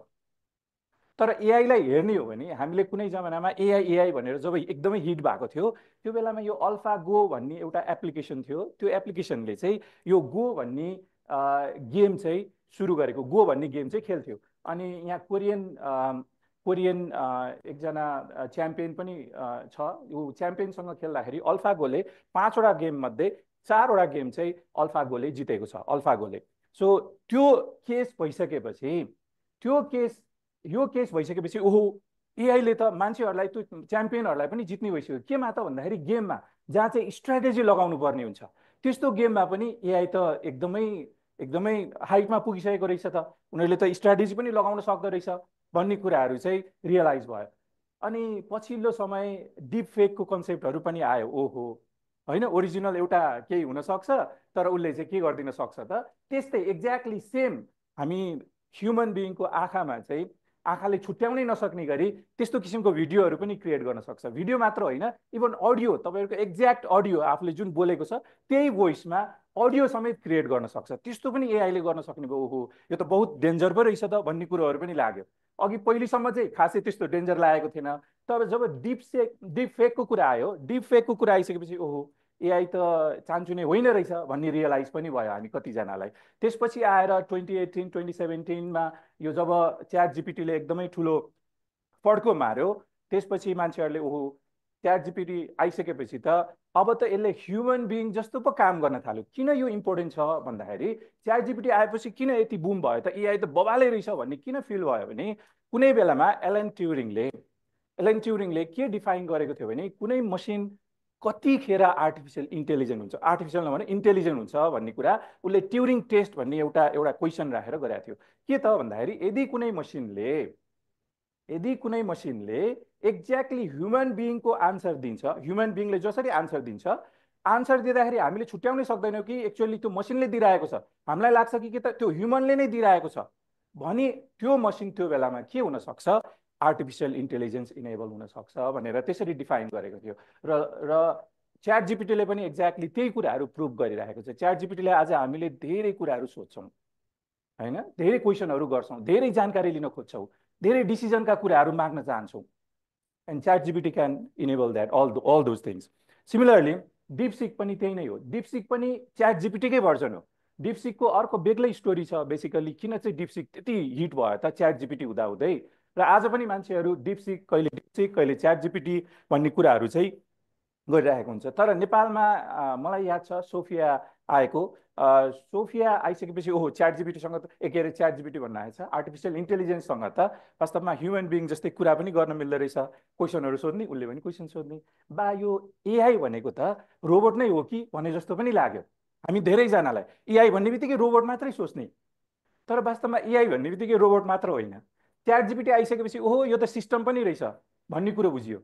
एआई त यसरी क्वेसन सोद्धाखेरि जस्तो किसिमको आन्सर दिन्छ, त्यही एआई त त्यही नै हो कि रोबोट मात्र होइन भन्ने कुरो पनि रियलाइज भयो हामीलाई। वास्तवमा एक्ज्याक्टली त्यही हो। तर एज अ डेभलोपर होइन एआई साइन्टिस्ट अथवा एआई इन्जिनियर भएको कारणले हामी चाहिँ कसरी सोच्छौँ भन्दाखेरि जब हामी एआई भनेर भन्छौँ अथवा एआई सिस्टम डेभलप गर्नुपर्छ भनेर भन्छौँ नि त्यो बेलामा हामीले सोच्ने चाहिँ बेसिकल्ली ओहो मेरो विद्यार्थी अथवा हामी चाहिँ बसेर कम्प्युटरमा प्रोग्रामिङ गर्छौँ पाइथन प्रोग्रामिङ इन जेनरल अनि प्रोग्रामिङ गरिसकेपछि त्यहाँ चाहिँ के हुन्छ त एआई सिस्टम डेभलप गर्ने हामी कोसिस गर्छौँ तर यो एआई सिस्टम डेभलप गर्दै गर्दाखेरि हामीलाई के चाहिन्छ भन्दाखेरि अघि नारायण सरले भन्नुभएको कुरा म फेरि रिपिट गर्छु हामीलाई पुरै डेटा सेट चाहिन्छ त्यो पनि क्वालिटीको डेटा सेट आजको नेपालको च्यालेन्ज भनेको त्यही हो क्वालिटीको डेटा सेट छैन हामीसँग त्यही भएर हामीले एआई सिस्टम डेभलप गर्न नसकिने हो कि भन्ने डर पनि छ तर एआई सिस्टममा त्यो क्वालिटीको डेटा सेट किन चाहिन्छ भन्दाखेरि एआई सिस्टमले हामीलाई जुन किसिमको इन्फर्मेसनहरू दिन्छ जुन किसिमको डिसिजनहरू गर्छ त्यो सबै उसले ट्रेन भएर गरेको हामीले जसरी 6 वर्षको बच्चालाई केही कुरा सिकाउँछौँ त्यही सिकाएका कुरा नै उसले भन्ने हो हैन त्यही सिकाएका कुरा नै भन्ने हो एआई सिस्टमले पनि त्यही भएर एआई सिस्टमलाई चाहिँ हामी कसरी ट्रेन गर्छौँ कसरी कुराहरू सिकाउँछौँ त भन्दाखेरि हामीले डेटा सेट युज गरेर त्यही भएर हामीसँग ह्युज डेटा सेट चाहिन्छ त्यो ह्युज डेटा सेट भन्नाले डाटाहरू हुन्छ त्यहाँनिर इन्फर्मेसनहरू हुन्छ त्यो इन्टरनेटबाट पनि डाउनलोड गर्न सकिन्छ कति त विकिपिडियाबाट पनि डाउनलोड होला धेरै वेबसाइटहरू होला कति त एक्सेल सिटमा होला कति त डाटाबेसमा होला यो सबै कुराहरू चाहिँ जब हामीले एआई सिस्टमलाई ट्रेन गराउँछौँ ट्रेन गरिसकेपछि एआई सिस्टम चाहिँ एकदमै वेल डेभलप हुन्छ जस्तै च्याट जिपिटीलाई ट्रेन गर्नलाई हामीलाई मन्थ्स एन्ड मन्थ्स लाग्यो हामीलाई भन्दा पनि बेसिकली युएसमा जो टिम हो उसलाई ओपन एआई भनेर भनौँ होइन तर आज हामीले त्यस्तै किसिमको च्याट जिपिटी जस्तै नेपाललाई चाहिने कुनै एउटा एलएलएम हामीले बनाउनु पर्छ भने हामीलाई पनि धेरै टाइम लाग्छ तर त्यो धेरै टाइम मात्र होइन तर त्यसलाई ट्रेन गर्नलाई हामीसँग त्यो कम्प्युटिङ पावर जुन छ होइन सिपियु अथवा कम्प्युटर जुन हामीलाई चाहिन्छ त्यो कम्प्युटर पनि धेरै पावरफुल कम्प्युटर चाहिन्छ इनेबल जिपियु इनेबल सफ्टवेयर्सहरू के अरे सर्भर्सहरू हुन्छन् तिनीहरू चाहिन्छ because it's very very expensive chat GPT हामीले युज गर्छौँ इमिडिएटली आन्सर आउँछ तर वास्तवमा त्यो कुराहरू इट्स भेरी भेरी कस्टली त्यही भएर जुन सेन्टरको हामीले एआई सेन्टरको कुराहरू सोचिएको छ त्यो त्यही नै हो जस्तो लाग्छ बट एनिवेज म यही एआईको कुरा गर्दा गर्दै हामी जब एआई एकदमै पावरफुल भयो भनेर भन्छौँ नि हैन त्यो कसरी आयो त भन्दाखेरि जब यो डिप न्युरल नेटवर्क भनेर भन्छौँ यो न्युरल नेटवर्क हामीले चाहिँ भिजन यसरी गर्छौँ हामीले भिजुअलाइज यसरी गर्छौँ यो डिप नेटवर्क जुन अघि मैले तपाईहरुलाई देखाएँ यहाँनिर यो पाइथनको कोड जुन देखाएँ यो पाइथनको कोड भनेको यो कोडमा म यसरी कोडिङहरू गर्न सक्छु जुन कोडिङले यो स्ट्रक्चर चाहिँ क्रिएट गर्छ यसरी यो स्ट्रक्चर क्रिएट गरिसकेपछि वास्तवमा ट्रेनिङ जुन भनेर भनिरहेको छु अघि मैले डेटा के अरे डेटा सेटबाट ट्रेनिङ भएको भनेर यो यहाँनिर ट्रेनिङ हुन्छ मिलियन्स टाइम ट्रेनिङ हुन्छ यो मिलियन्स टाइम यो नेटवर्क युज गरेर अथवा न्युरल नेटवर्क भनेर भन्छौँ हामी यो न्युरल नेटवर्कबाट जब कुनै सिस्टम एआई सिस्टम ट्रेन हुन्छ अनि त्यो एआई सिस्टम चाहिँ एकदमै वेल ट्रेन्ड भनेर भन्छौँ अनि उसलाई जे क्वेसन गरे पनि उसले आन्सर दिन सक्छ जस्तै एउटा सानो उदाहरणको लागि म अर्को एउटा स्लाइड तपाईहरुलाई देखाउँछु यसमा के छ यहाँ हेर्नुस् त यो न्युरल नेटवर्क यहाँ मजाले क्रिएट भएको छ यो सबै कुरा पाइथनमा हुन्छ भेरी इजी इभन सी प्रोग्रामिङमा पनि हुन सक्छ but quite difficult to write a code तर यो पाइथन प्रोग्रामिङ ल्याङ्ग्वेजमा हामीले यसरी कोडिङ गर्छौँ कि न्युरल नेटवर्क हुन्छ यो अरू कुराहरू छ यो बेसिकली डिप लर्निङसँग रिलेटेड छ यहाँनिर एउटा इमेज के दिएको छ जेब्राको इमेज दिएको छ जेब्राको इमेज दिइसकेपछि उसले के गर्छ त भन्दाखेरि यो जेब्रा पनि हुन सक्छ डग पनि हुन सक्छ हर्स पनि हुन सक्छ तर यो के हो त भन्दाखेरि प्रोबेबिलिस्टिक हो यो जेब्रामा चाहिँ प्रोबेबिलिटी 99% होला हर्समा 0.5% होला त्यसपछि डगमा 0.5% मात्रै होला त्यही भएर सिस्टमले के जनाउँछ त भन्दाखेरि सिस्टमले चाहिँ यो जेब्रा हो भनेर 99% भएकोले गर्दाखेरि उसले यो इमेजलाई के भन्छ यो इमेज चाहिँ जेब्राको हो भनेर भन्छ तर त्यो भन्नु अगाडि हामीले यो जुन न्युरल नेटवर्कलाई जेब्राको फोटो थाउजन्ड्स एन्ड 10,000 प्रोबेबली 15,000 जेब्राको फोटो दिएर यो जेब्रा हो है भनेर यति धेरै भनिरहेको हुन्छौँ कि लास्टमा उसले कहिले नदेखेको जेब्राको फोटो हामीले देखाउँदाखेरि एआई सिस्टमले चाहिँ यो त जेब्रा हो भनेर भनिदिन सक्छ त्यही भएर सिरीले अथवा एसिस्टेन्ट के अरे गुगल एसिस्टेन्टले हाम्रो भोइस किन रिकग्नाइज गर्छ त भन्दाखेरि उनीहरूलाई पनि हामीले ट्रेन गरेको हुन्छौँ अथवा हाम्रो फोटो गुगल फोटोजले कसरी चिन्छ किनभने उसले एकदमै राम्रोसँगले ट्रेन भइसकेको हुन्छ अनि हामीले गुगल फोटोजमा हामीले केही फोटो खिच्यौँ भने हामी त अपलोड गर्छौँ अनि यो मनोज साक्य हो भनेर उसले चिन्छ त्यसपछि जति पनि अरू फोटोहरू हामी अपलोड गर्छौँ त्यो मनोज साक्कीको फोटो हो भनेर उसले मेरो मोबाइलमा मजाले आइडेन्टिफाई गर्छ। तर त्यो कसरी भयो भन्दाखेरि एकदमै वेल ट्रेन न्युरल नेटवर्क्सहरू डेभलप भएकोले गर्दाखेरि यो कुराहरू भएको हो। त्यही भएर हामीले जुन एआई सिस्टम हामी इजिली लिन्छौँ, ग्रान्टेड लिन्छौँ, ग्रान्टेड इन अ सेन्स कि मैले इजिली हामी चलाइराखेको हुन्छौँ, तर त्यसलाई इनेबल मतलब त्यो क्यापेसिटीमा पुग्नलाई उसले धेरै ट्रेन भएको हुन्छ, धेरै कम्प्युटिङ पावर उसले युज गरेको हुन्छ र एकदमै राम्रो डेटा सेटबाट ट्रेन भएको हुन्छ, अनि मात्रै कुनै पनि सिस्टम एआई सिस्टम हुन्छ। तर एआईले गर्छ के त भन्दाखेरि एआईले गर्छ के होइन, एआईले धेरै कुराहरू गर्न सक्छ। तर म यो धेरै कुराहरूमा धेरै कुराहरूलाई म 4वटा मेन टपिकमा म क्याटेगोराइज गर्छु। एउटा एआईले गर्न सक्ने भनेको चाहिँ प्रेडिक्सन हो। अब प्रेडिक्सन भन्ने बित्तिकै चाहिँ तपाईँले धेरै कुराहरू याद गरिसक्नुहुन्छ, तर मैले फिगर यो राखेको छु जेनरलाइज गर्नलाई। यो फिगरमा चाहिँ स्टक मार्केट हो कि भने जस्तो लाग्छ। एउटा यो फिगरमा प्रेडिक्सन स्टक मार्केटको पनि प्रेडिक्सन नै हो। तर अघि एकजना सरले मेन्सन गरिराख्नु भएको थियो, एक्सरेको इमेज लिएर उसलाई ट्युबरकुलोसिस अब त कोभिड लागेको छ कि छैन भनेर प्रेडिक्ट गर्नु पनि इट्स अ सेम मेकानिजम। त्यही भएर यो दुईटा जुन प्रब्लम छ, स्टकको प्रेडिक्सन गर्नु र एक्सरे हेरेर कोभिड लागेको छ कि छैन भनेर जुन प्रेडिक्सन हो नि, वास्तवमा त्यो एकदमै सिमिलर प्रब्लम हो क्या हाम्रो लागि चाहिँ। त्यही भएर प्रेडिक्सन भन्ने बित्तिकै स्टकको प्रेडिक्सन मात्र होइन अथवा बिट करेन्सीको प्रेडिक्सन मात्र होइन कि एउटा एक्सरे इमेज हेरेर के अरे ट्युबरकुलोसिस लागेको छ कि छैन अथवा अरू केही रोग लागेको छ कि छैन भनेर हेर्न सकिन्छ। जस्तै ब्रेस्ट क्यान्सर होइन, एउटा कुनै पिक्चर हुन्छ, इमेज हुन्छ, त्यो इमेजमा ब्रेस्ट क्यान्सर लागेको छ कि छैन भनेर एआईको सिस्टमले आज एकदमै राम्रो प्रेडिक्सन गर्न सक्छ। त्यही भएर धेरै कुरालाई चाहिँ एउटा पार्टमा क्याटेगोराइज गर्दाखेरि प्रेडिक्सन भन्ने पार्ट चाहिँ एआईले धेरै राम्रोसँगले गर्न सक्छ। एज अ ह्युमन बिङ हामी त्यो लेभलसम्म गर्न सक्दैनौँ होला प्रोबेबली। अहिले चाहिँ एआईले धेरै। अर्को एउटा चाहिँ इन्फर्म डिसिजन्सहरू कुनै पनि फिल्डमा काम लाग्न सक्छ, एभ्री फिल्ड। जस्तै लमा अथवा वकिलले युज गरिरहेको अथवा डक्टरले पनि युज गरेको हुनसक्छ यो इन्फर्म डिसिजन। अथवा कुनै बिरामी आयो, डक्टरले के गर्नुपर्छ, अब मैले के औषधि दिने होला, कुनै पनि एआई सिस्टमले सजेस्ट गर्न सक्छ कि ओके तपाईँ यो औषधिहरू प्रिस्क्राइब गर्नुहोस्। त्यो पनि हुनसक्छ। अहिले त्यो आइसकेको छ त्यो सिस्टमहरू।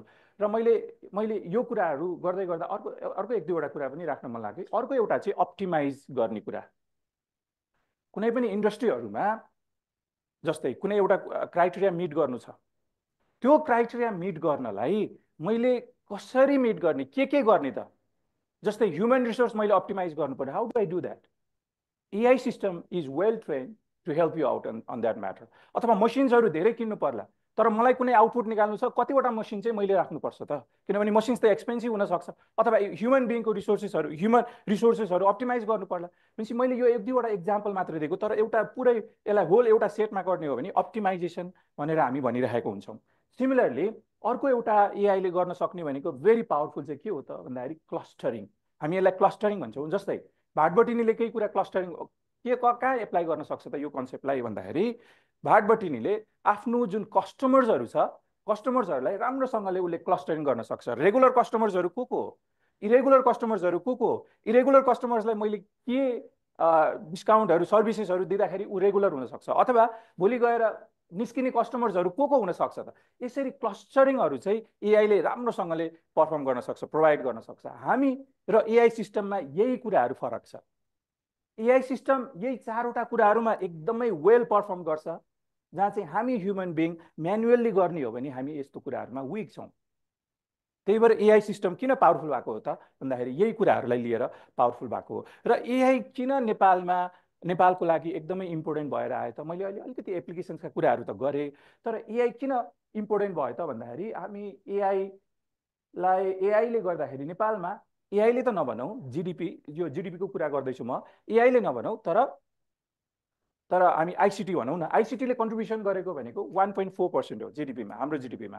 यो प्रोबेबली 2021-2022को रेकर्ड हो, तैपनि लगभग 1.4 छ। यो इन्फर्मेसन छ। अरू कन्ट्रीहरूमा निकै राम्रो देखिन्छ, धेरै कन्ट्रीहरूमा, जस्तै इन्डियामा स्पेसल्ली। तर हामी एआई किन आज डिस्कस गर्दैछौँ त नास्टको यो आँगनमा भन्दाखेरि, कतै एआईले यो 1.4% जुन जिडिपीको कन्ट्रिब्युसन छ त्यसलाई कुनै तरिकाले हामी एक्जाजरेट गर्न सक्छौँ कि अलिकति अलिकति एक्सपोनेन्सियली ग्रोथ गराइदिन सक्छौँ कि सिग्निफिकेन्टली एक्सपान्ड गर्न सक्छौँ कि भन्ने कुरा हो। त्यही भएर आज हामी एप्लिकेसन्सका कुराहरू आज हामीले गर्नुपर्ने, एन्टरप्रेन्योरसिप निकाल्न सकिन्छ, इनोभेसन्सका कुराहरू गर्न सकिन्छ कि भन्ने कुराहरू।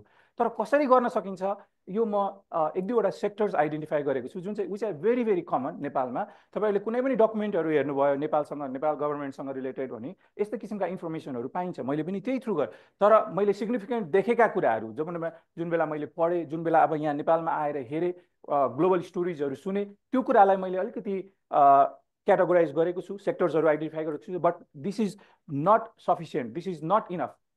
एउटा चाहिँ एग्रिकल्चर, र एग्रिकल्चरमा चाहिँ जेनरली एक दुईवटा फ्याक्ट्सहरू पनि मैले राखेको छु। 24% अफ नेपालको जिडिपी चाहिँ वास्तवमा एग्रिकल्चरबाट कन्ट्रिब्युट भइरहेको हुन्छ। र पपुलेसनको हिसाबले हेर्ने, पपुलेसन एग्रिकल्चरमा रिलाइ गर्ने पपुलेसन चाहिँ अलमोस्ट 65%। पहिले हुन त हामीले धेरै अगाडि 80% पनि पढेका थियौँ होइन, 85% पढेका थियौँ, अहिले आएर एटलिस्ट 65% छ भन्ने कुराहरू छ। तर यो कुराहरू फ्याक्ट्सहरू छ भने यसलाई कसरी स्ट्रेन्थेन गर्ने जसले गर्दा जिडिपीमा इम्प्याक्ट परोस्, पोजिटिभ इम्प्याक्ट।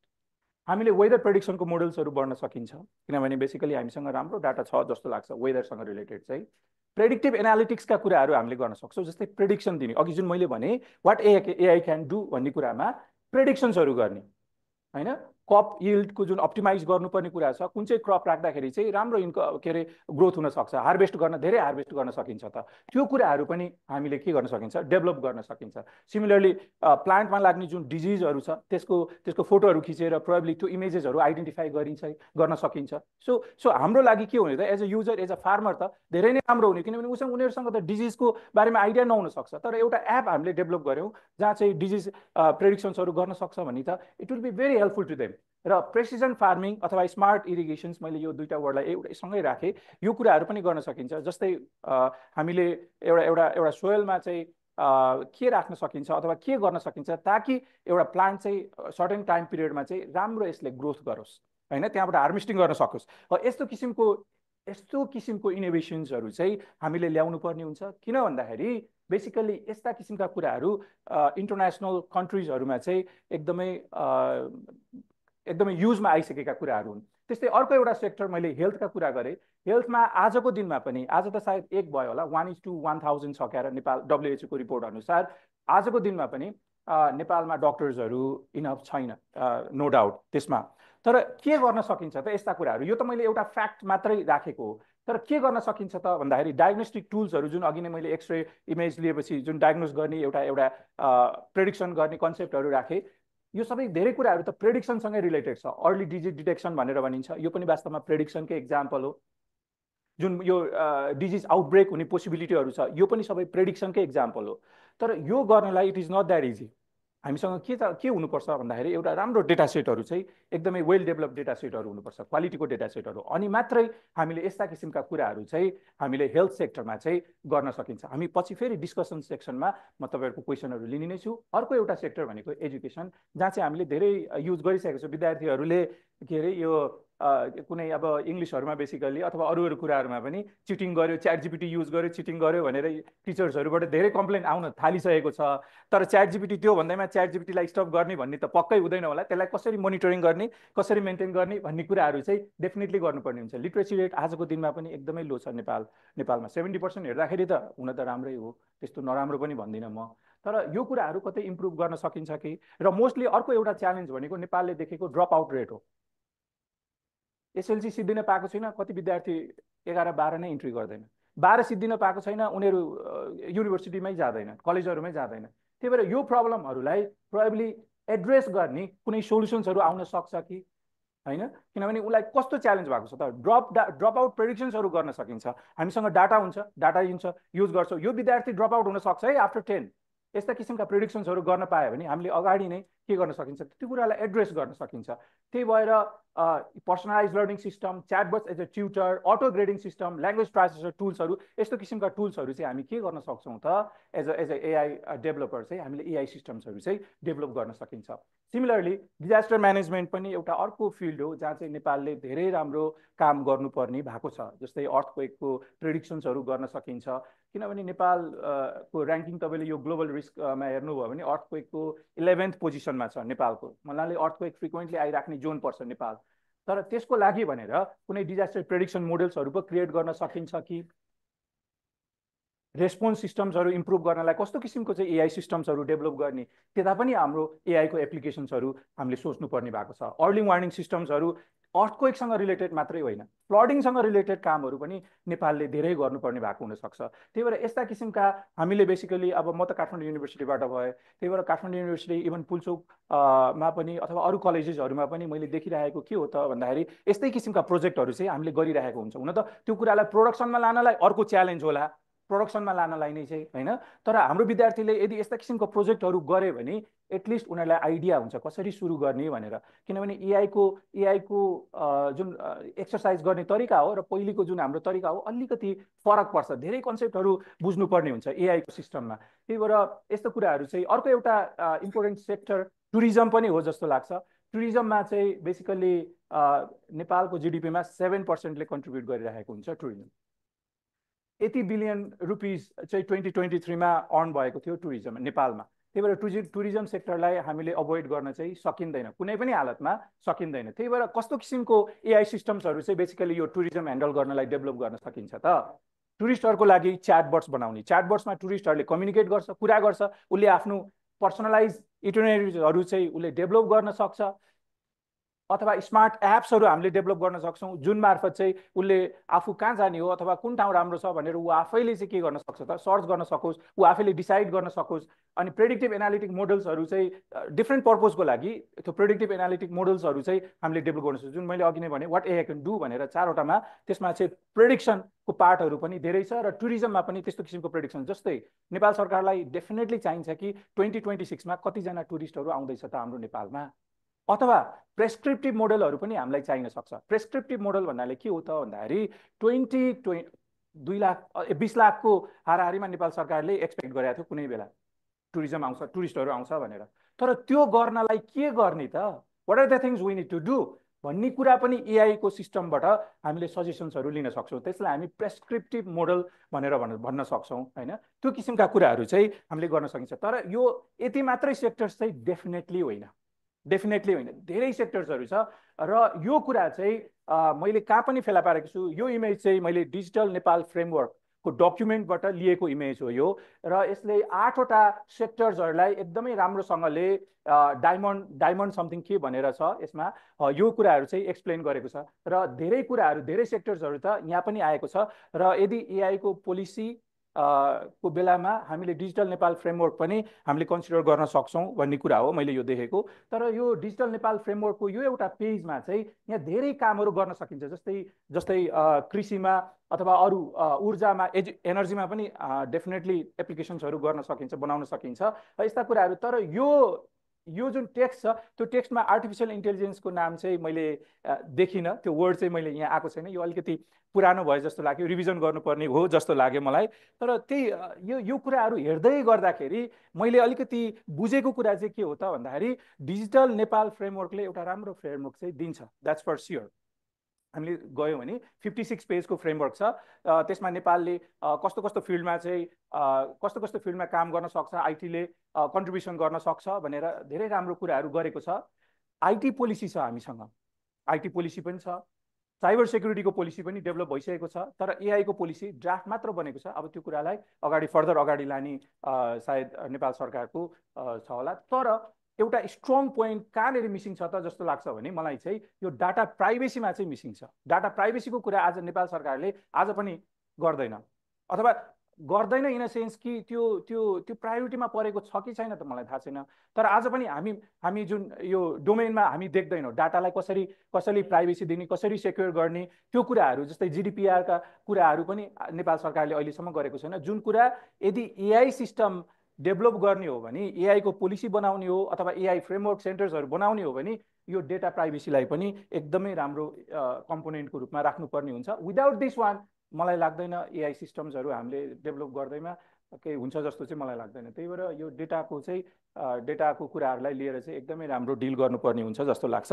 अनि अर्को मैले देखेको के हो भन्दाखेरि यही कम्पोनेन्टको कुरा गर्दाखेरि 3वटा पिलरहरू, गभर्मेन्ट पिलर भन्छ, टेक्नोलोजी पिलर भनेर भन्छ, डाटा एन्ड इन्फ्रास्ट्रक्चर पिलर भन्छ। यो 3वटा पिलर गभर्मेन्टको भिजन के छ, होइन उनीहरू कतिको गुड गभर्नेन्स छ भन्ने कुराहरू यो पिलरले डिल गर्छ। टेक्नोलोजी पिलरले टेक्नोलोजीको कुराहरू र डाटा र इन्फ्रास्ट्रक्चरले अघि जुन मैले भने डेटा र इन्फ्रास्ट्रक्चर यो तीनवटा पिलर मिलेर एआई को रेडिनेक्सको इन्डेक्स बनेको छ। र त्यो एआई रेडिनेक्स इन्डेक्समा नेपाल कहाँ छ त भन्दाखेरि 150औं नम्बरमा छ, स्कोरिङ 30.77। एआई को रेडिनेक्स इन्डेक्समा टपमा हेर्ने भने युएस नै छ, दोस्रोमा सिङ्गापुर छ र अरू कन्ट्रिजहरू छ। तर एआई को रेडिनेस इन्डेक्सलाई यदि बढाउने हो भने हामीले यो तीनवटा पिलरमा एकदमै ठुलो काम पर्ने हुन्छ। र यो तीनवटा जुन जुन तीनवटा पिलरहरू छ यो तीनवटा पिलरलाई स्ट्रङ बनाउने हो भने यो कम्पोनेन्ट्सहरू एकदमै इम्पोर्टेन्ट छ। आइटी पोलिसी हामीसँग अलरेडी छ, साइबर सेक्युरिटीको पोलिसी छ, एआई पोलिसी बन्दैछ र डाटा पोलिसी प्रोबेबली डाटा जीडीपीआरको पोलिसीहरू त्यो भयो भने प्रोबेबली यो पाटोले यो तीनैवटा पिलरलाई स्ट्रङ गर्छ भन्ने चाहिँ मेरो बिलिभ हो। र यो तीनवटा पिलर जब स्ट्रङ हुन्छ एआई को रेडिनेस इन्डेक्स डेफिनेटली बढ्न सक्छ। अनि यो बढिसकेपछि अटोमेटिकल्ली यो जुन मैले अघि नै डिस्कस गरेका फिल्ड्सहरू छन् यो फिल्डहरू सबैमा धेरै ठुलो फड्को मारिन्छ जस्तो लाग्छ। र यो फिल्डहरूमा फड्को मार्नु भनेकै मेरो विचारमा हाम्रो जिटिपीलाई कन्ट्रिब्युसन गर्नु हो जस्तो लाग्छ। र यति भन्दै म टेक अवेजको एउटा फाइनल स्लाइड म तपाईँहरूलाई देखाउँछु जुन चाहिँ यही आजकै डिस्कसका कुराहरू हुन्। AI as a transformative tool हामीले कन्सिडर गर्न सकिन्छ कुनै पनि फिल्डमा, हेल्थमा, एजुकेसनमा, एग्रिकल्चरमा, टुरिज्ममा, एनर्जीमा, होइन जति पनि हामी सोच्छौँ, लमा, होइन जति पनि हामी यस्ता कुराहरू एआई को एप्लिकेसन्स कतै न कतै हुन्छ। तर त्यो एप्लिकेसन्सहरूलाई हामीले क्याटेगोराइज गर्ने हो भने चाहिँ अघि मैले भने जस्तै चारवटा, प्रेडिक्सन, अप्टिमाइजेसन, इन्फर्म डिसिजन र अर्को चाहिँ क्लस्टरिङ। यही कुराहरूको एप्लाई गर्ने हो हरेक फिल्डमा। हामीले टुरिज्म हेर्छौँ भने पनि त्यही चारवटा नै गर्ने हो, एग्रिकल्चर हेर्ने हो भने पनि त्यही चारवटा नै गर्ने हो बेसिकली। र हामीले एआईलाई अलिकति लोकलाइज नगर्ने हो भने चाहिँ हामीले धेरै ठुलो प्रब्लम त म त्यस्तो भन्दिनँ, तर एआईले हामीले जहिले पनि कसरी हेर्नुपर्छ भने एआईले कतै बायस गर्छ कि भनेर हेर्नुपर्छ। यसका धेरै च्यालेन्जेसहरू छ जुन चाहिँ सुरेश सरले अहिले एकछिनमा डिस्कस गरिहाल्नुहुन्छ। त्यही भएर एआईलाई अलिकति लोकलाइज गर्नुपर्ने, लोकल हाम्रो जुन सोसाइटी छ त्यो सोसाइटीको उसलाई फिल गराउनु पर्ने हुन्छ, हाम्रो कल्चर्सहरू फिल गराउनु पर्ने हुन्छ। त्यही भएर यो एआईलाई लोकलाइज गर्नुपर्ने कामहरू चाहिँ हामीले गर्नुपर्ने हुन्छ जस्तो लाग्छ। त्यसमा हाम्रो डाक्टर बल सर, प्रोफेसर डाक्टर बल सर पनि निकै लागिराख्नु भएको छ। नेपाली भाषामा धेरै कामहरू उहाँले गरिराख्नु भएको छ। एआईको पोलिसी र इथिकल डेभलपमेन्ट हामीले अगाडि बढाइरहेकै छौँ, कामहरू भइरहेकै छ। अब स्लो फास्ट त्यो आफ्नो ठाउँमा छ, तर यो कुराहरू पनि एकदमै स्ट्रङको रूपमा आउँछ। अनि collaboration definitely is the key to success. हामीले कोलाबोरेसन नगरिकन हामी एआईमा अगाडि बढ्छौँ जस्तो लाग्दैन, किनभने एआईलाई हामीले इन्डेक्सहरू बढाउने हो भने धेरै च्यालेन्जेसहरू छ। फेरि सुरेश सरले डिस्कस गरिहाल्नुहुन्छ। हामीले ग्लोबल सक्सेस स्टोरिजहरू पनि एकचोटि हेरौँ। चाइनाले एकदमै ठुलो फड्को मार्नेवाला छ र उनीहरूको जिडिपी त धेरै ठुलो हुन्छ र एआईले मात्रै पनि 1% कन्ट्रिब्युसन गर्छ भन्ने उनीहरूको प्रेडिक्सन छ कमिङ इयरमा, नेक्स्ट इयरमा। इन्डियाले पनि धेरै ठुलो फड्को मार्ने तिनीहरूले प्रेडिक्सन गरिरहेको छ। र दुइटै बिचकोमा हामी नेपाल छौँ। नेपालले पनि डेफिनेटली यो एआईको जुन पावर छ, यो जुन मैले चारवटा गर्न सक्ने कुराहरू र त्यो कुरालाई हामीले कन्सिडर गरेर मेरो विचारमा चाहिँ एआईमा धेरै कामहरू हामीले गर्नुपर्ने हुन्छ। वास्तवमा भइरहेको छ, धेरै कुराहरू चाहिँ भइरहेको छ जस्तो लाग्छ। र यो नेपालको जुन डिजिटल ट्रान्सफर्मेसनको जुन हाम्रो ड्रिम हो त्यो ड्रिम चाहिँ एआईबाट पनि केही न केही हामी एचिभ गर्न सक्छौँ भन्ने मलाई लाग्छ।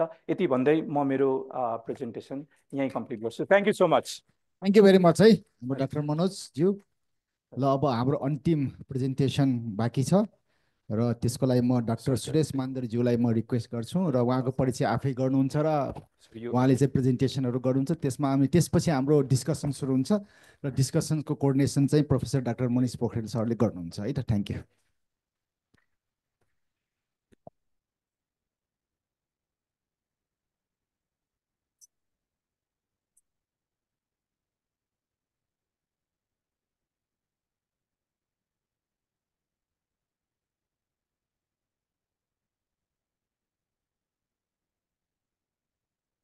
आज बाँडिया हुन्छ के फरक पर्दैन।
भइरहेको लाइट आइरहेको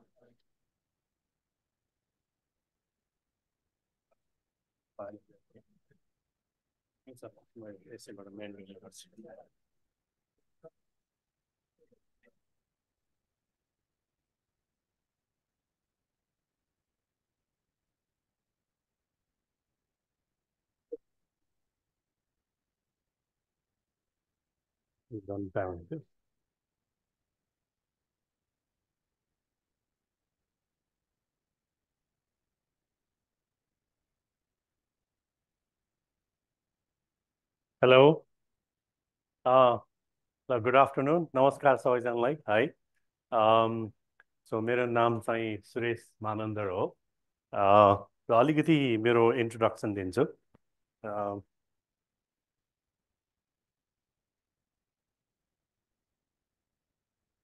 So actually यो AI मा काम गर्न थालेको मैले धेरै भयो. So अलिकति चाहिँ भेटरन नै जस्तो लाग्छ अहिले हैन. अब जबकि हाम्रो मनोजजीले चाहिँ 2019 मा उहाँले पिएचडी गर्न जानुभयो. म चाहिँ उहाँभन्दा 31 इयर्स अगाडि चाहिँ म पिएचडी गर्न गएको है. अनि so maybe 34 years ago, I finished my master's in AI, right? From the University of Essex, 1987. The PhD in AI from the University of Edinburgh, 1994. But I was already a research fellow, research scientist at the University of Edinburgh from 1992 to 1996. त्यसपछि चाहिँ 1996 मा चाहिँ म चाहिँ University of York, England मा चाहिँ I became a faculty member. यहाँ चाहिँ भर्खरै चाहिँ AI research group established भएको थियो. त्यसपछि चाहिँ नेपाल आउनुभन्दा केही वर्ष अगाडि 4-5 वर्ष अगाडि चाहिँ I became the head of AI research group at the University of Edinburgh, University of York. And त्यहाँ चाहिँ हामीहरूसँग चाहिँ at any point in time चाहिँ about 6 वटा जति फ्याकल्टी थियो र चाहिँ हामीसँग चाहिँ एउटा 50 PhD स्टुडेन्ट्सहरू थियो. सो अनि त्यहाँ चाहिँ म 23 वर्ष बसेको टाइममा चाहिँ मैले चाहिँ 24 वटा जति PhD स्टुडेन्ट्सहरू सुपरभाइज गरेँ. अब गर्न पनि छोडिदिइसकेँ.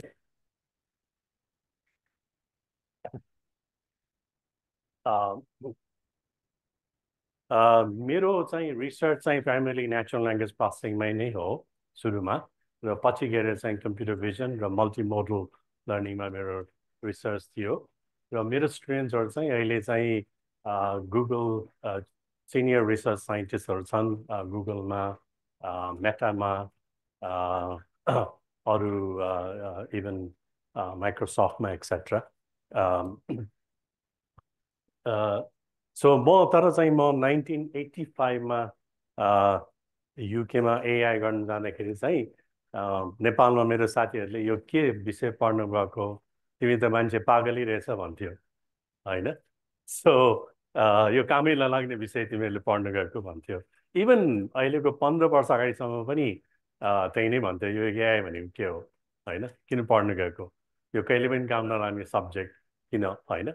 र इभन चाहिँ इन्ट्रेस्टिङ कुरा के छ भने चाहिँ even the UK government had the same mentality हैन. भनेको मतलब चाहिँ AI was always a topic, a research area that even the politicians and government thought is never going to contribute anything to society. And so it was always underfunded, right? In some sense, in a lot of places, AI is not a achut just to take it. You know, computer science, but all tada nahi hontyo. Early matter, we think that AI is part of computer science, but historically it was not. That was not the case. Right? Okay, so moving on. अब यो त हाम्रो मनोजले cover गरिसक्यो, but I just wanted to give a slightly different take, हैन. हामीले AI र machine learning को history हेर्दाखेरि के छ भने actually ML भनेको काठमाडौँ भयो, AI भनेको नेपाल भयो, हैन. So you have to understand that AI, ML is only a small part of AI, होइन? र हामीले जुन अहिलेको न्युरल नेटवर्क्सको कुरा गर्छौँ त्यो न्युरल नेटवर्क चाहिँ it was invented in the 1960s. But very soon it was very unpopular because it was not, we couldn't train it. We didn't know how to train it at that time. And we didn't have GPU-based computing power to train large-scale neural networks. जस्तो चाहिँ मनोजीले अघि एकदम ठुलो neural network देखाउनु भएको थियो होइन त्यो ट्रेन गर्न चाहिँ क्षमता पनि थिएन होइन nobody knew how to do it as well होइन त्यो कारणले चाहिँ AI को focus shifted very fast into what is known as symbolic reasoning or planning systems होइन अब यो symbolic reasoning र planning system चाहिँ अहिले भर्खर मात्रै हामीहरूको DeepSeek R1 GPT-o1 GPT-03 मा चाहिँ यो reasoning mechanismsहरू भर्खर मात्रै integrate हुँदैछ. So in fact we are reinventing the wheel but in a very different context right so अनि आएर चाहिँ त्यो टाइममा चाहिँ machine learning चाहिँ started with statistical machine learning अथवा Bayesian machine learning अथवा probabilistic machine learning होइन so where statistics and probabilistic mechanisms त्यसको theory was the key to the success होइन अनि यो theory चाहिँ still underpins अहिलेको latest deep learning networks है त्यो theory मा पनि यो चिज चाहिँ चाहिन्छ नि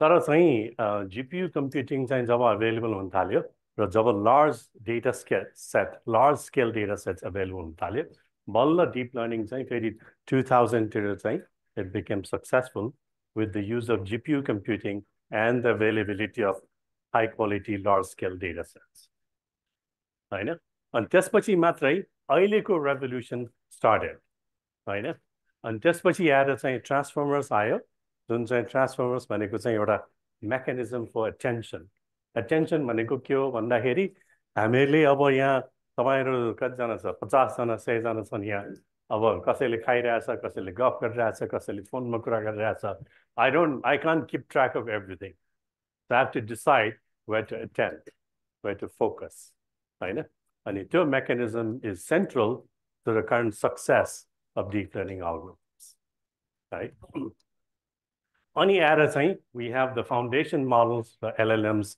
अहिलेको कुरा गर्यौं so चाहिँ यो चाहिँ more very recent development हो हैन अब आएर चाहिँ question के छ भने what can large language models do हैन so initially हामी के गर्छौं भने large language model मा चाहिँ ओइ कता गयो यो त काम गर्छ त है we use large amounts of training data हैन the interesting कुरा के छ भने यो large amounts of training data we can just collect from free अब हामीले large language model train गर्नको लागि हामीलाई चाहिँ सेन्टेन्सहरु डाउनलोड गर्नु पर्यो इन्टरनेटबाट नेपाली होस् इंग्लिश होस् त्यो त अब हाम्रो इन्टरनेटमा त फ्रीली हामीले डाउनलोड गर्न सक्छौं त्यसैले हामीले चाहिँ vast amounts of dataबाट चाहिँ हामीले यो language model चाहिँ ट्रेन गर्न सक्छौं हामी चाहिँ किताबहरु फ्रीली अवेलेबल हैन वेबसाइट्स होला इमेजेस एक्सेट्रा अनि इम्पोर्टेन्ट कुरा के छ भने चाहिँ यो लार्ज ल्याङ्ग्वेज मोडलको चाहिँ के एबिलिटी छ it has the ability to follow an instruction so the instruction हामीले दिएको write a letter to my headmaster explaining that my son is ill with flu today भनेर भन्दाखेरि चाहिँ the ChatGPT can generate the letter हैन so it has learned how to follow that instruction हैन so that's the important part and if instruction following ability भइसकेपछि के भयो भने चाहिँ we can use it to do diverse types of work हैन यसलाई चाहिँ prompt engineering पनि भन्छ हैन अहिले आजकलको young generation they are really excited about prompt engineering that is about designing the instructions to get your large language model to do the task that you're interested in हैन अब यो त खै I am lost है यो चाहिँ एकतिर चाहिँ जाँदो रहेछ उल्टा चाहिँ नजाने रहेछ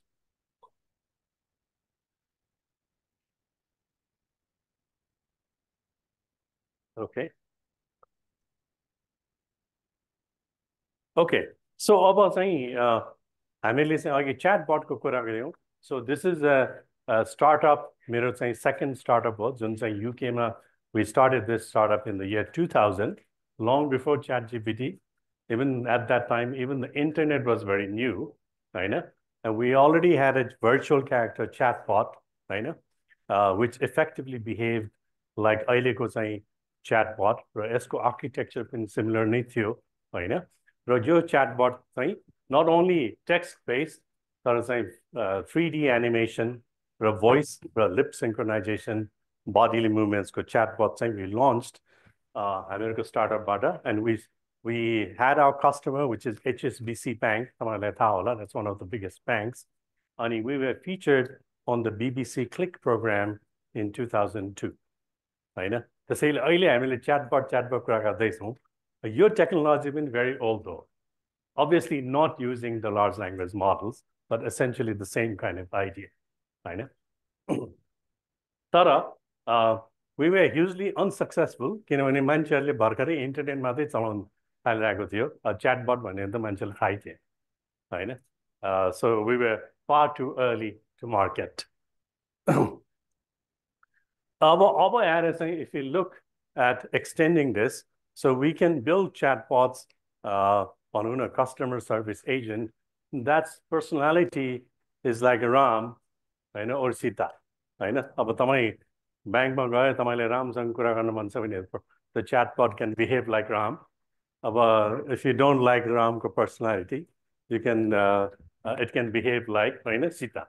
And here चाहिँ somebody has taken all the Twitter outputs of Elon Musk and the chatbots behave as badly as him, right?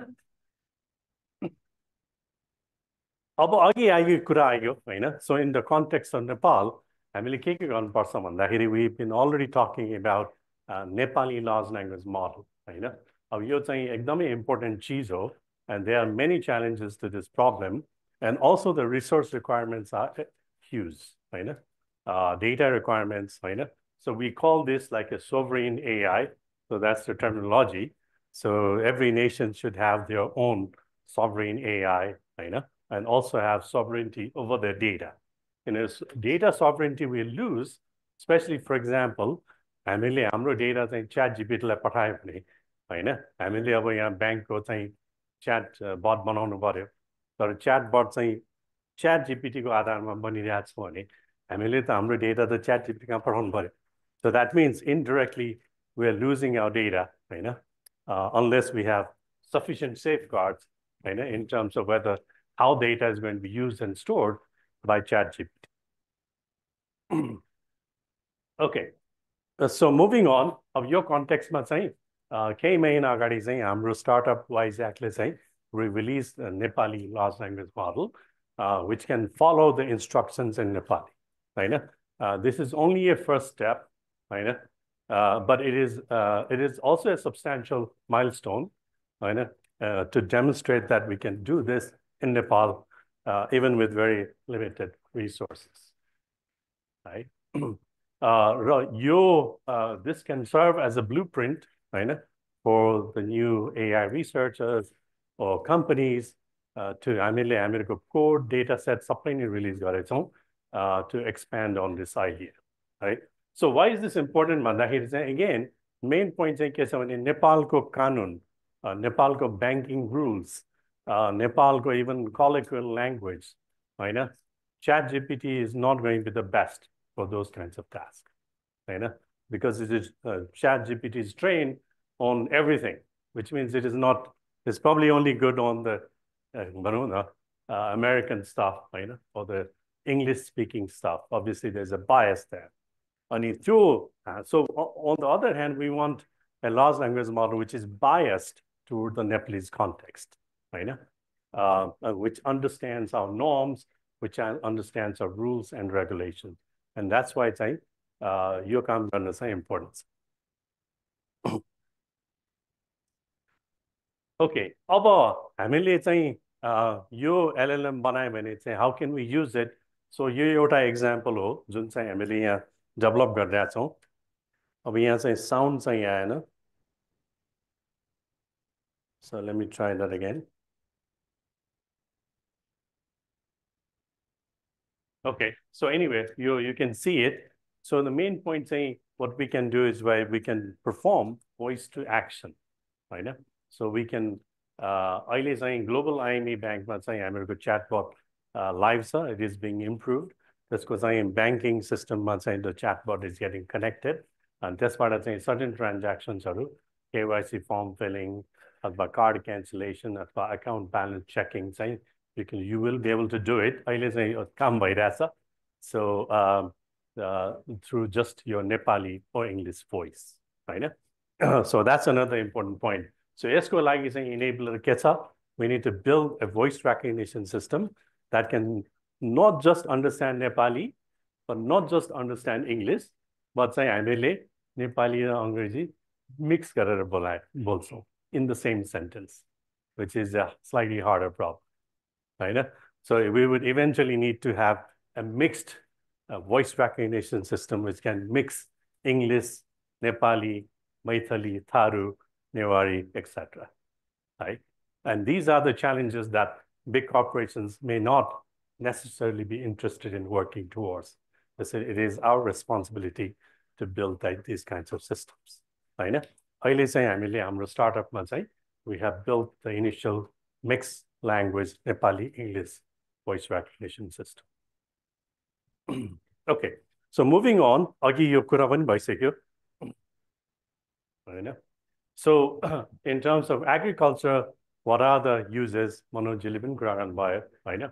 So एउटा त अब nationwide use in agriculture is through the use of satellite data, हैन? So त्यसबाट चाहिँ we can look at whether the weather patterns are affecting the spread of disease in our agricultural farms, for example, right? How is climate change affecting our agricultural outputs, right, etc. Water uses, land uses, monitoring.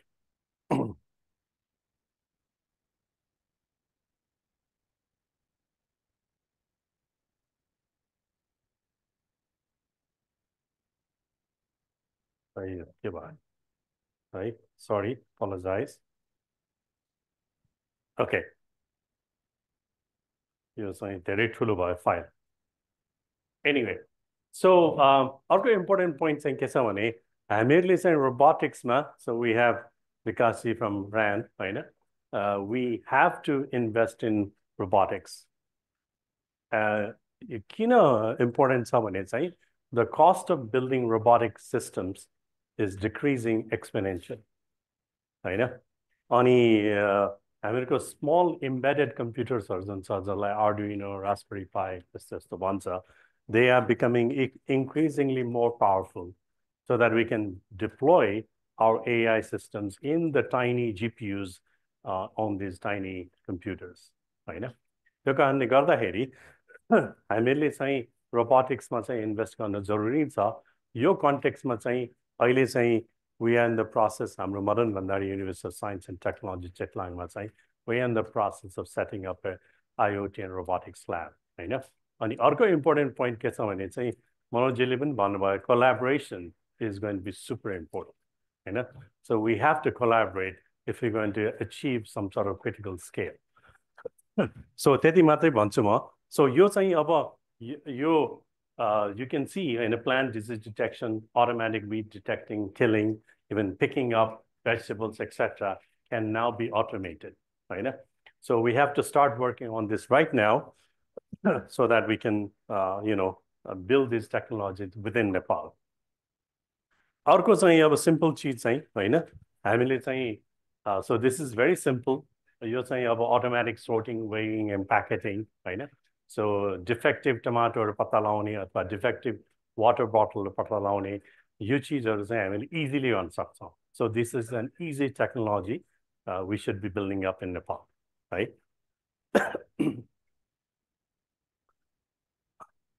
So essentially अघि मनोजले पनि भन्नुभयो होइन? So we can use IoT sensor integration, monitoring, plant disease detection, satellite-based monitoring, low-cost robotics, and obviously generative AI, Manoj, we can move on. Moving on to healthcare, so this is your American startup again, your electronic medical record systems are.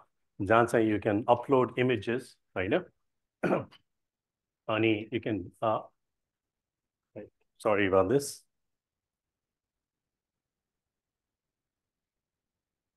So you can upload images, and the AI system can get diagnosis, until diagnosis slides and doctoring and correct, and the correction improves the accuracy of the model, right? So, so again, so we can use it for radiology applications, detecting disease in early stage, personalized treatment, which is going to be super important, right? Our blood test, our supply test, we want the AI to give us not some sort of generic treatment, but very personalized recommendations. And drug discovery is another important cheese, right? So, जहाँ चाहिँ हामीले initial काम चाहिँ अहिले मदन भण्डारी युनिभर्सिटीमा सुरु गरिसकेको छ. Our next, in terms of business and revenue, where is the growth going to be when the questions are? So, एउटा important point चाहिँ के छ भने हामीले ठुलो AI, एकदम expensive AI चाहिँ करोडौं राखेर चाहिँ खर्च गर्नुपर्ने जरुरत पनि छैन. So we can look at small AIs, right, which is going to improve the efficiency of our workflow, right? For example, म बैंकमा गएँ, मलाई खाता खोल्नु पर्यो भनेर भने, हैन? यता चाहिँ अब स्टाफ बसिरहेछ, अब AI ले सुनिरहेछ खाता खोल्नु पर्यो भनेर, हैन? अब AI ले चाहिँ त्यो फर्म के चाहिने के चीज चाहिँ उसले उसको भोइसलाई रेकग्नाइज गरेर अटोमेटिकली कम्प्युटरमा देखाइदियो. भने उसको टाइम टु सेभ भयो नि त, हैन? अब त्यो मान्छेले सोध्नुपर्ने चिज चाहिँ के हो र सोधेको चिज के हो, the जवाफ के हो, त्यो अनुसार चाहिँ information can be retrieved automatically by the AI system, make it available to the user, हैन? So that would improve the efficiency of that person, हैन? र पछि गएर चाहिँ we can go one step further, जहाँ चाहिँ त्यो decision, त्यो मान्छेले जुन decision लिएको हो, the decision can also be made by the AI, using the techniques that Manojji mentioned earlier. Takes up. So यसलाई robotic process automation पनि भन्छ. But now we are talking about robotic process automation using AI, which is going to be 10x better. So next is an important cheese. अघि बात पनि नि कुरा भयो. So we can build AI-driven recommendations engines. So typically के हुन्छ? कुनै पनि large company, let's say Encell, it is going to group its customers into maybe 5 or 6 categories, हैन? अब high data, high voice user, high data only user, high voice only user, primary NTC user, secondary Encell user, etc. हैन? अब म चाहिँ Encell user हो, मैले भर्खरै 8 GB data किने, अनि भोलि चाहिँ मलाई अफर आयो, तपाईले चाहिँ यो किन्यो भने तपाईलाई चाहिँ 200 MB free data पाउँछ भने, which is completely useless for me, हैन?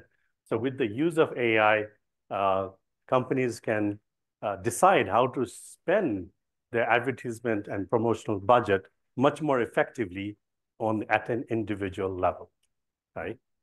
So this is another area.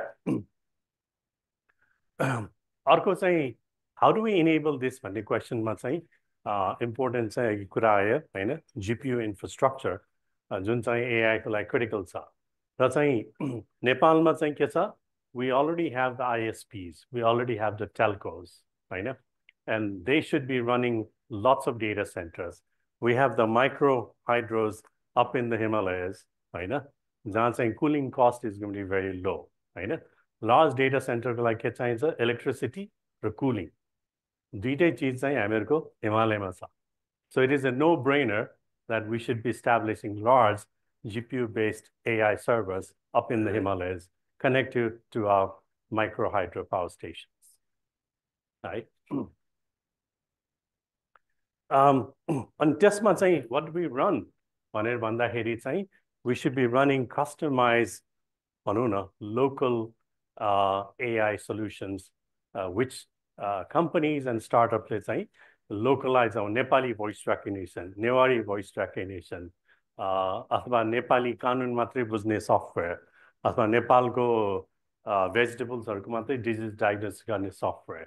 So त्यो चीज चाहिँ will be available as plug and play, हैन? On this marketplace, which all the startups can start taking advantage of, हैन? Obviously, I'm not saying we should only do this for Nepal from a business perspective. The Nepalको कन्टेक्स्टमा those are important.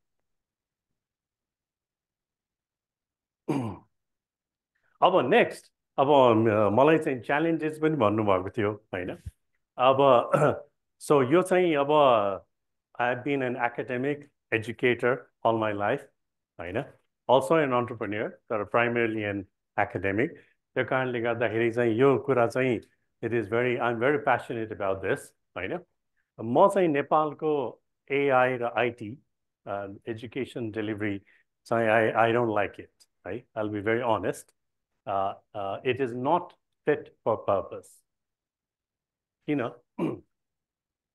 किनभने यो traditional 4-year degree model चाहिँ के छ भने is no longer relevant for the masses हैन अघि पनि कुरा त भयो अलिकति ट्रेनिङको हैन तिमीले सिन्हाजीले पनि भन्नुभयो ट्रेनिङको बारेमा हैन अहिलेको जेनेरेसनल एटिट्युड पनि त्यस्तै छ हैन अब 4 वर्ष पढेर अनि चाहिँ उसले चाहिँ कम्पनीमा आएर चाहिँ पाइथन मात्रै गर्छ भने 4 वर्ष किन पढाउनु पर्यो सो हैन 6 महिना 1 वर्ष गरे पुगिहाल्यो so we really need to have the concept of lifelong learning भनेको मतलब चाहिँ कुनै पनि यङ मान्छेले चाहिँ उसको लर्निङ चाहिँ कन्टिन्यू गर्दै जानु हैन as long so there should be a balance between work experience and learning हैन सबैजना त साइन्टिस्ट हुनेवाला छैन नि त सो सबैजनालाई why should we give the same education to everybody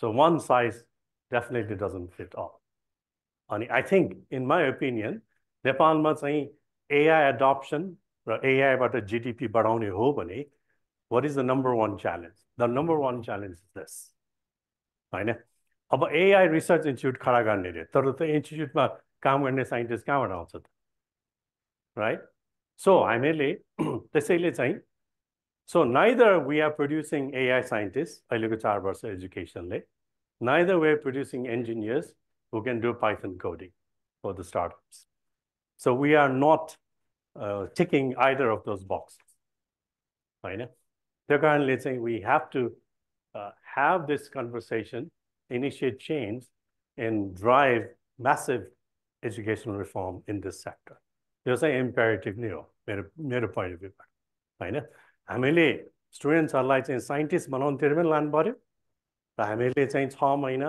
1 वर्षको ट्रेनिङ दिएर high quality engineers fast turn अराउन्डमा पनि लाउनु पर्यो हैन so we have to have the IITs and the MITs but they are not going to be for everybody okay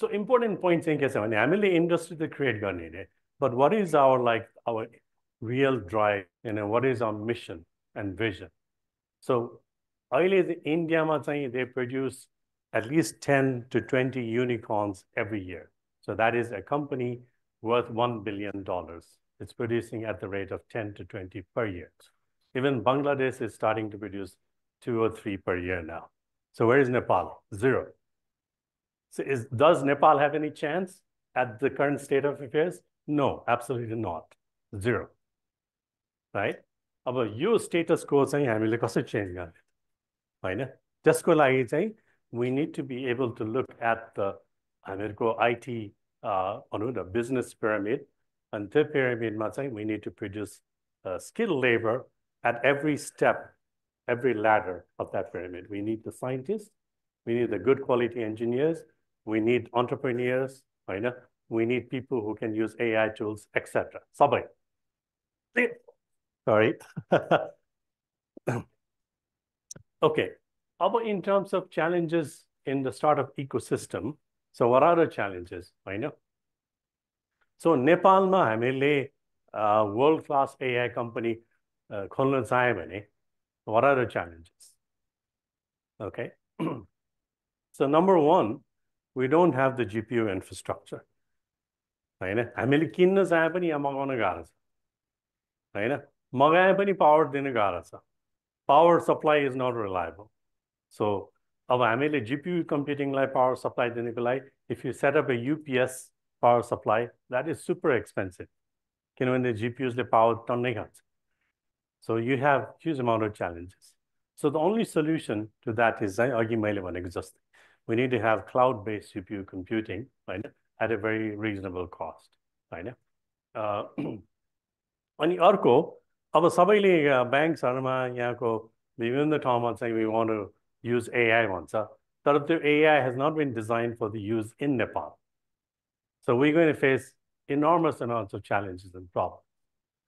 हैन flip side के छ हामीले ब्याङ्कसँग कुरा गर्ने भयो भने अब नेपाली बुझेको पनि चाहिन्छ थारू बुझेको पनि चाहिन्छ बसमा उठेर बोल्दाखेरि पनि उले बोलेको उले बुझ्नु पर्छ so the requirements are like 10x greater than whatever ChatGPT is providing. And the requirements in त्यो भन्दा गाह्रो छ हैन ticket size is very small अब जम्मा 5-6 लाख मात्रै दिन्छ let's say हैन the requirements is greater than ChatGPT हैन so resources कहाँ छ how do we do this हैन so it is in fact an impossible situation नेपालको context हैन so because यहाँको मान्छेहरुको expectation के छ companies it should function like Star Trek or in Star Wars हैन okay until you achieve that you're not going to get paid but they don't understand how difficult that is हैन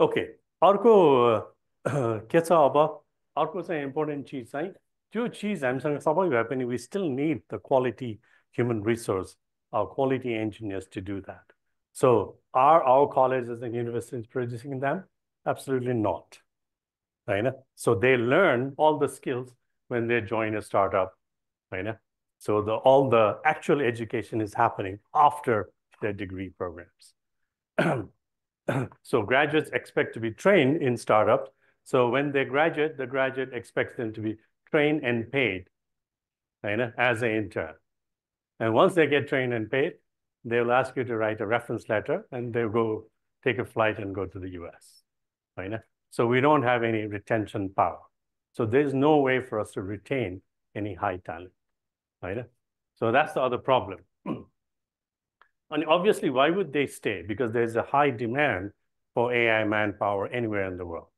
right Nepal any good graduate is not going to stay because number one the salary we're offering is like 10x lower than whatever the salary they're going to get right, if they go to the US so yo cheezaru chahi we really have to put our thoughts brains efforts right we can't just have the sound bites we need to have concrete steps right that we should take to make this happen हामीले आज कुरा गरेर लगाएर भोलिदेखि हुनेवाला छैन so we have to put in the money effort regulation मात्रै ल्याएर पाएन त्यो regulation लाई चाहिँ implement गर्नु पर्यो that's a massive amount of effort okay अर्को important कुरा चाहिँ let's say you are still successful in building the Nepali chatbot Nepali English Newari chatbot the market size is so small right so you're not going to be financially viable as a startup absolutely not so तपाईले त्यत्रो पैसा राखेर बनायो तपाईको 5 वटा ब्याङ्कले वर्षमा किन्यो भने your company is not going to survive no chance right given the small ticket side on top of that त्यो कारणले गर्दाखेरि it is an almost impossible situation for AI startups to even survive in Nepal right अनि अर्को चाहिँ if we look at okay हामीले अब यहाँ मात्रै नगरौँ हैन विदेशमा पनि गरौँ भने access to global market is still difficult हैन अब अहिलेको नयाँ विधानहरु आछ that is obviously going in the right direction but it is still not sufficient not fast there are numerous hurdles here त्यो साइडमा म त्यहाँ चाहिँ डिटेलमा जाँदैन अब एउटा सिम्पल कुरा चाहिँ even access to foreign currency is still very difficult हैन and त्यो हामीहरुसँग चाहिँ हामीले डलर लिने त्यो चाहिँ मेकानिजमहरु नभएसम्म we still having problems हैन so this is my last slide अर्को important point चाहिँ what is the funding environment in Nepal हैन so we look at that yes we have very traditional venture capital or private equity system in Nepal हैन त्यो भने के छ they are expecting the return on investment within 3 years, maximum 4 years, maybe 5 years. And within that 4 to 5 years, they would want their return to be at least 2x, if not 3x. Right? And that's almost guaranteed in hydro or real estate. Of the real estate is probably, the bubble is maybe going to burst, I don't know. Right? But at least traditional mindset is very conservative. Right? तर tech ecosystem ले कसरी काम गर्छ, if you're primarily in the product market and not in the services market, product लाई चाहिँ mature गर्नको लागि it takes a lot of time, right? And during that time, so you're just burning. You're not actually generating any revenue. Obviously, if you're services and if you're outsourcing, that's a different game, right? But if you're just outsourcing, the chances that you're innovating is actually very low, right? So त्यसैले हामीले unicorn company बनाउने हो भने we have to have a product company, right? Just go run away is going to be bigger than 5 years, maybe 10 years, and no venture capitalist in Nepal is willing to bet your money on it, right? So if you change this to the US or even India, the equation is different because they're going to fund 100 companies, AI companies, they would expect only 5 to survive or 10 to survive at most. And that 10 is enough to recover all the spend on the 100 companies, you know? So we are not there at all, right? And अर्को चाहिँ, even if you look at the total amount of money invested in Nepal in the tech ecosystem by venture capitalists or PE firms, that is still very, very small, right? So the only large successes in Nepal has been FDI, right? The FDI rules are improved भएको छ अहिले. तर still, setting up an FDI company in Nepal is still challenging. Rules ठिकै भए पनि, there's a lot of red tape, there's a lot of bureaucracy. जसले गर्दाखेरि चाहिँ a lot of foreign investors are frustrated. होइन एउटा कम्पनी सर्भ गर्नलाई 2 महिना धाउनुपर्छ, यताबाट उता उताबाट यता, त्यो मान्छे त पागलै हुन्छ, होइन? So a lot of people just give up, होइन? अनि so अर्को important point चाहिँ त्यही हो कि tech venture capital culture is still absent, and we have not built up this culture like in India. Even in India, there's a tech venture capital culture where there are billionaires who have been successful through tech, and they are very passionate and interested in tech itself, you know? Two cultures in Nepalma भएको छैन, होइन? So I think I'm going to stop. त्यति नै हो मेरो. Thank you. Thank you very much है हाम्रो doctor Suresh मान्दरीज्यूलाई. अब त्यसपछि हाम्रो डिस्कसन सेसनमा यो माइक्रोफोनमा प्रोफेसर डाक्टर मनिष पोखरेललाई हस्तान्तरण गरेँ र उहाँलाई चाहिँ त्यो फ्लोरमा कोअर्डिनेसन गर्नलाई म अनुरोध पनि गरेँ है त. Thank you. धन्यवाद. नमस्ते. Thank you very much for the questions. Your multi-processing भइहाल्यो, launch and listening together, right? That's so that we are the IT people. Yes, it was wonderful, all the presentations. I'll just give the microphone to the floor. त्योभन्दा पहिले Suman sir एक दुई कुरा भनिहाल्नु. 3 minute भन्दा बढी लिन्न. Like our first presentation made by Narayan sir about the AI policy, and it was good, right? I'm के न के त गरिरहेको छु भन्ने भयो. र त्यसपछि Dr. Manoj Sakya, proud of you because you are my student, right? र चाहिँ AI कसरी गर्ने र AI को सेक्टरहरू त्योदेखि लिएर अल्फागोदेखि लिएर ली स्याडलको कुराहरू सबै उसले AI just explain. And also Dr. Suresh Mandra sir, thank you very much for all your enlightening the contents. सबै छ, सबै हुँदा हुँदा पनि के पनि छैन किन, right? It reminds me one thing. 2005-06 तिर e-government को मास्टर प्लान बनेको थियो. किन बुढो मान्छे होला पुरानो कुरा गरेँ मैले, राइट? 2005-06 तिर कोइकाको उसबाट र त्यतिखेर हामी 135 कि उसमा ऱ्याङ्किङमा थियौँ। अहिले त्यो ऱ्याङ्किङ खासै चेन्ज भएको छैन। आफ्टर 20 years त्यो बेला पनि हामीले भनेका थियौँ अनलाइन, त्यसपछि ह्युमन रिसोर्स इन्डेक्स र चाहिँ telecommunication, these are the 3 parameters that you have to highlight भनेका थियौँ। त हाइलाइटमा त्यो लाइट मात्र हो, हाइ नभए जस्तो लाग्यो। Still we are just roaming around where we are right now. People, they have stopped talking about e-government. They don't talk.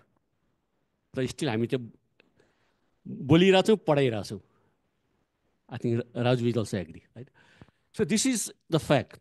भनेपछि अब अहिले हाम्रो at the end of the day, if we expect only the report, so that report will be only the report. त्यसले गर्दाखेरि I would like to take an opportunity to urge all the stakeholders. यहाँ जो सुन्नुपर्ने सुन्ने मान्छे देखिनँ मैले। होइन, यो त हामीले सुनिरहेको हो। यो लार्ज ल्याङ्ग्वेज मोडल पनि सुनिरहेको हो, सबै सुनिरहेको हो। होइन, अल्फागो ली स्याडोले 4 गेम हार्यो, त्यो पनि सुने हो। होइन, डिपसिक त मैसँग युज गरेर हो।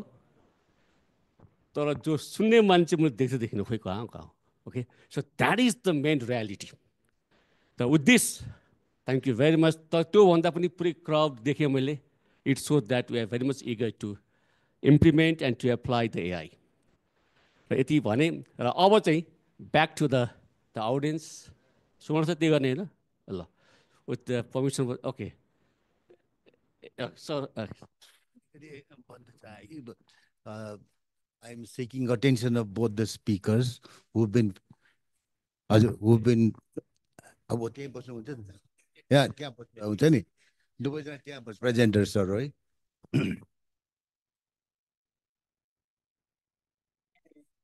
अनि चेयरम्यान सर पनि बस्नुहोस् न त्यहाँ, बस्नुहोस् बस्नु कहाँ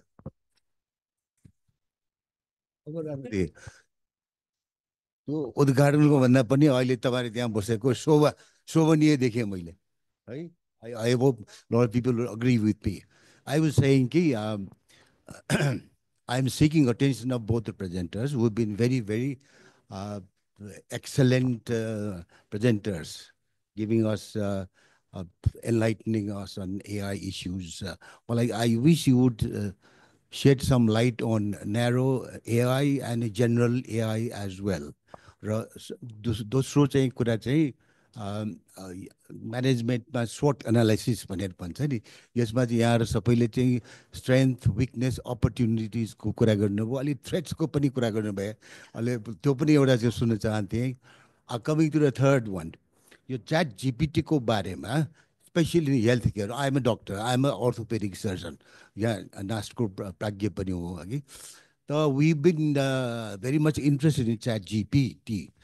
सो मच सो कि इन्डियाबाट चाहिँ एउटा पेपर निक्लेको छ on chat GPT, accuracy of diagnosis and treatment of diseases भनेर उनीहरूले चाहिँ यो स्टडी नै गरेको रहेछ। जनवरी 24 मा चाहिँ निक्लेको अपोलो हस्पिटल, इन्द्रप्रस्थ अपोलो हस्पिटलबाट निकालेको हो यो अघि। यसमा चाहिँ उनीहरूले सबै स्टडी गर्दा के निकालेको छ भन्दाखेरि the accuracy of the diagnosis and treatment as prescribed by the ChatGPT is only 87%. So it has still a long way to go towards the 100% accuracy in diagnosis and treatment, because you know our health issues, these are a matter of life and death. त्यसैले ChatGPT लाई चाहिँ अहिलेको as of now it stands at the rate of 87% in accuracy. भने एउटा कुरा पनि भन्न चाहे, यतिमा धेरै नबोल अरूलाई पनि चान्स दिनुपर्छ।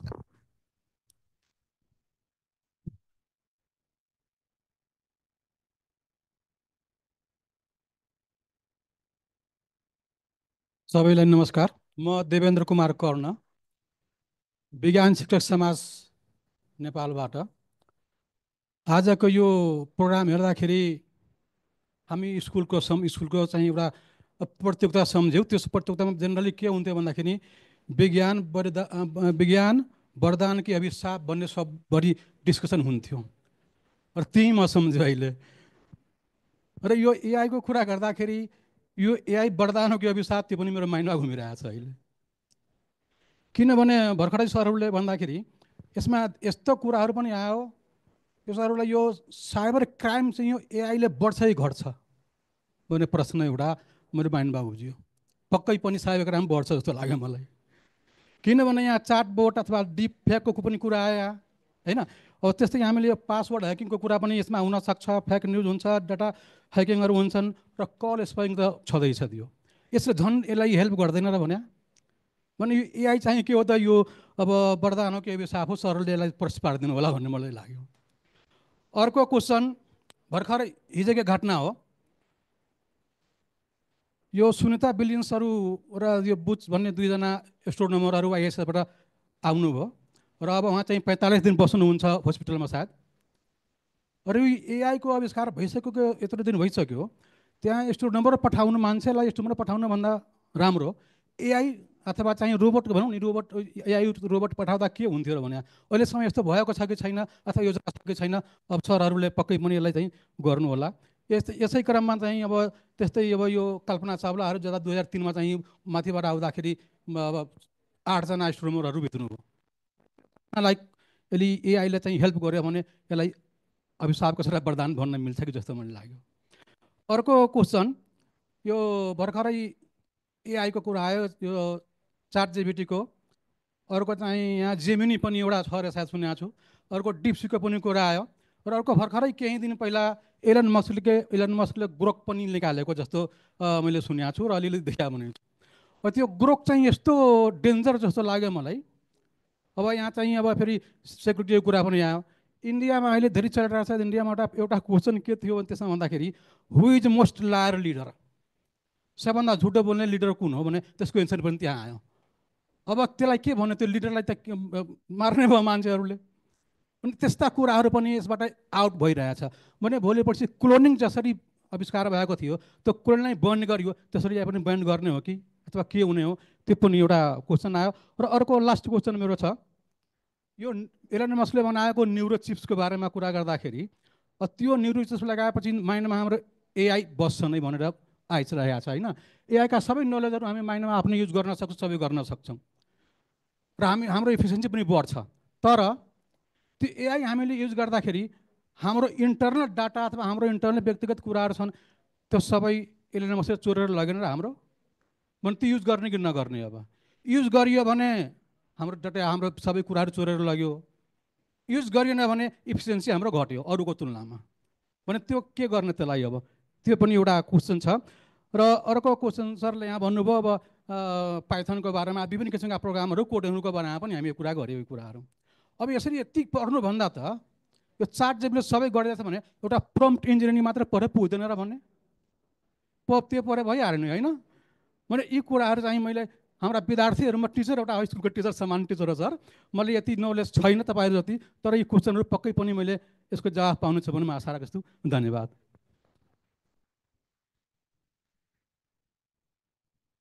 नमस्ते सबै सरहरूलाई। म डिएसपी उमेश प्रसाद शाह, साइबर ब्युरोबाट। खास सरले उठाइसक्नुभयो, त्यही भएर अलिकति त्यसमा थपिदिउँ भनेर मात्रै हो सर। अब उहाँले साइबर क्राइम बढ्छ कि भनेर उहाँले कुरा गर्नुभयो। अब म एज अ साइबर क्राइम अब इन्भेस्टिगेटर भएको नाताले क्राइम बढ्छ कि के हुन्छ भन्ने कुरा त डे बाई डे हामी लाइफमा हेरिरहेको छौँ, बढिरहेको अवस्था छ नै, 100% डाउट भन्ने कुरै छैन। तर सरसँग मेरो कन्सर्न के छ कि यदि अब अहिले धेरै यस्तो एपहरू छ कि एउटा नर्मल फोटोलाई न्युड बनाइदिएर अथवा एउटा नर्मल इमेजलाई जस्तो पनि भिडियो बनाएर जसलाई पनि ब्ल्याकमेल गर्ने स्थिति त्यो हामीले देखिरहेको डेली लाइफमा पनि अब साइबर ब्युरोमा आउने केसहरू पनि मोस्ट प्रोबेबली त्यस्तै खालको पनि हुन्छ। र मोस्ट प्रोबेबली हामीले जस्तो हजुरले पनि धेरैले फिल गर्नुभयो होला कि योभन्दा पहिला सामान्य मन्त्रीज्यूहरूको अथवा प्रधानमन्त्रीज्यूहरूको पनि एआई के जेनेरेटहरू इमेजहरू जुन आएको थियो त्यो कुरा हजुर पनि पछि सायद अवगत हजुरहरूलाई होला। तर मेरो कन्सर्न के हो कि जहिले पनि हजुर त अब पोजिटिभ पर्सपेक्टिभमा अब स्लाइड्सहरू सो गर्नुभयो, कुरा गर्नुभयो, तर यसको नेगेटिभ कुरा गर्दाखेरि जस्तो कि अब हाम्रो च्यालेन्जेस के हुन्छ कि अब कसले गर्यो मान्छे पत्ता लगाइदिनु पऱ्यो भन्ने कुरा, जसको पनि साइबर बनाउँदाखेरि त यो कसले गर्यो र कसले अपलोड गर्यो भन्ने कुरा त्यो मान्छेको भने आइडेन्टिफाई गर्नु पऱ्यो। भनेपछि एआईले त्यो कसरी हेल्प गर्न सक्छ कि यो मान्छे कसले बनाएको हो र हु क्रिएट द्याट इमेज, कसले बनाएर त्यसलाई कसरी समात्ने, को मान्छे समात्ने त हामी समातिहाल्छौँ, तर यो कसले बनाएको भन्ने कुरा कसले बनाएको भन्ने कुरा कसरी आइडेन्टिफाई गर्ने, how AI help in that scenario sir? Thank you very much. Okay, यो यसो गरौँ न, मेरो कुरा राखौँ, म यहाँ छु। मेरो नाम चाहिँ राजीव सुब्बा हो। म मदन भण्डारी विज्ञान तथा प्रविधि विश्वविद्यालयलाई प्रतिनिधि गर्छु। मैले यो कन्टेक्स्ट सुन्दाखेरि मैले मनिषजीले ल्याउनु भएको ई गभर्नेन्स भन्दा म अलिक पछाडि जान चाहेँ। आज मलाई डेजाभु फिल भइरहेको थियो क्या। 2000तिर 99, 95, 96, 97, 98तिर आइटी भन्थ्यो। लोचन दाई हाम्रो अध्यक्षज्यू यहीँ हुनुहुन्छ कम्प्युटर एसोसिएसनको। आज 20-25 वर्ष पछाडि हामी एआई भनिरहेछौँ। यो एआई र आइटी भन्दै हामीभन्दा 3 गुणा सानो जिटिपीमा रावन्डा कन्ट्री चाहिँ आज एआईमा धेरै माथि गइसक्यो होइन। रावन्डामा रिसर्च 3rd ऱ्याङ्किङमा आउँछ अफ्रिकामा। हामी बल्ल बल्ल 25 वर्ष आएर, कम्प्युटर एसोसिएसनको हालको अध्यक्षज्यू पनि यहीँ हुनुहुन्छ, बल्ल बल्ल हामी आएर आइटी एक्सपोर्ट चाहिँ हामी यति गऱ्यौँ है भनेर एउटा रिसर्च कम्पनीले भनिदिएकोबाट हामी दङ्ग परेका छौँ।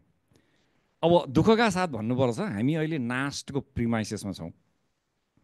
तर नास्ट आफै चाहिँ आइटी एडप्सनमा धेरै पछाडि रहेछ भन्ने आज मलाई रियलाइज भयो।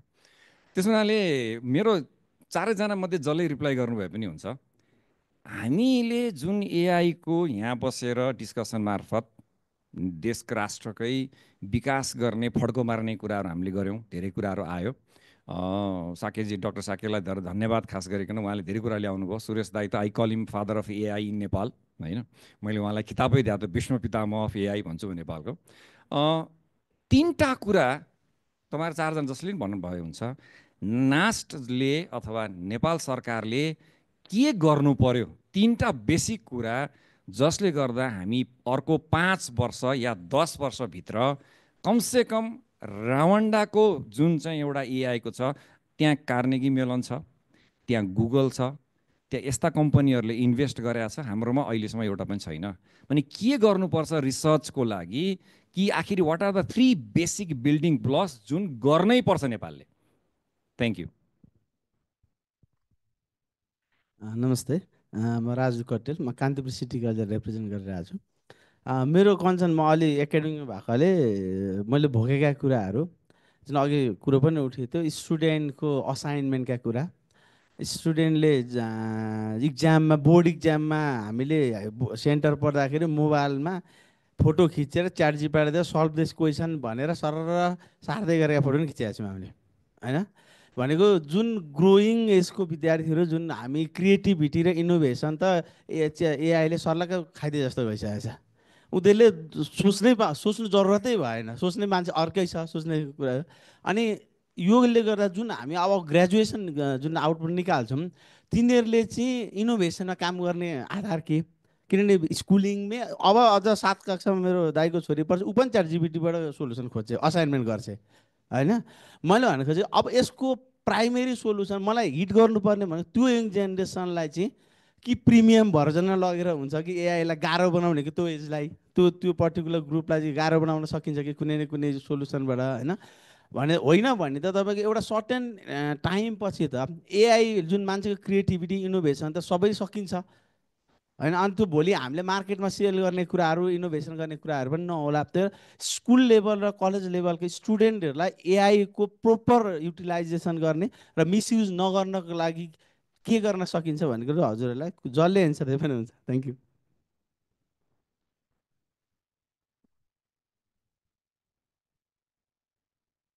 हजुर सर, नमस्ते हजुर सरहरूलाई नमस्ते। म नास्टकी कर्मचारी हुँ। मेरो चाहिँ सानो एउटा जिज्ञासा, यो अस्ति हो सायद समाचार सुन्दाखेरि, म प्रायः समाचार चाहिँ सुन्छु रेडियो नेपालै, कतिले सुन्नुहुन्छ होला। हामी विगतमा चरा गन्यो भनेर पनि सुन्थ्यौँ। अस्तिको समाचार के आयो भने नेपालको 100 गैँडा जहाँ पर्यटनहरू पनि आउँछन् त्यहाँ चाहिँ यसपालि गन्न सकिएन भन्ने आयो। किन रहेछ भन्दाखेरि दाताहरू नभएर भन्यो। अब हामी हुन त यहाँ एआईको कुरा गरिरहेछौँ होइन सर। त्यो भीमकाय जन्तु 200वटा होला जम्मा नेपालमा, त्यति गन्न नसक्ने ठाउँमा हामी यो आइटीको क्षेत्रको मान्छेले कुनै एउटा डिभाइस त्यस्तो बनाइदिन सक्छौँ? त्यहाँ त मचानेहरू छ, त्यहाँ आर्मीहरू छ, फरेस्टरहरू छ होला, त्यहाँ धेरै मान्छेहरू छन्। एउटा मचानमा गएर गर्न पनि केही सकिन्छ होला, तर आइटीले हाम्रो यो फोरमले चाहिँ केही दिन सक्ला, त्यो समाचार कतिजनाले सुन्नुभएको होला। मलाई चाहिँ त्यो एक हिसाबले लाजै लाग्यो। हामी एउटा गैँडा गन्न नसक्ने भीमकाय जन्तु गन्न नसक्ने हामी यसको केही सल्युसन निस्किन्छ कि भने त्यसको जवाफको आशा गर्दछु। धन्यवाद। हेलो सबैजनालाई नमस्कार। म पुरुषोत्तम खड्का। यहाँ आज एउटा सानो माथि काम थियो, त्यही भएर आएको थिएँ। हजुरहरूको यहाँनिर सेमिनार देखेको कारणले गर्दाखेरि चाहिँ यसो एटेम्प गर्न मन लागेको थियो। अनि मेरो चाहिँ यसमा चाहिँ धेरै क्युरियोसिटी रहेको छ यो एआईको फिल्डमा चाहिँ। अब हाम्रो धेरै चिजहरू चाहिँ छन् जसमा चाहिँ हामीले कल्टिभेसन गर्नुपर्ने कुरा हुनसक्ला, डेभलप गर्नुपर्ने कुराहरू हुनसक्ला, अरू अन्य कुराहरू पनि हुनसक्छन् होइन। अब मैले चाहिँ यसमा चाहिँ थोरै कुराहरूलाई चाहिँ सामेल गरेको छु।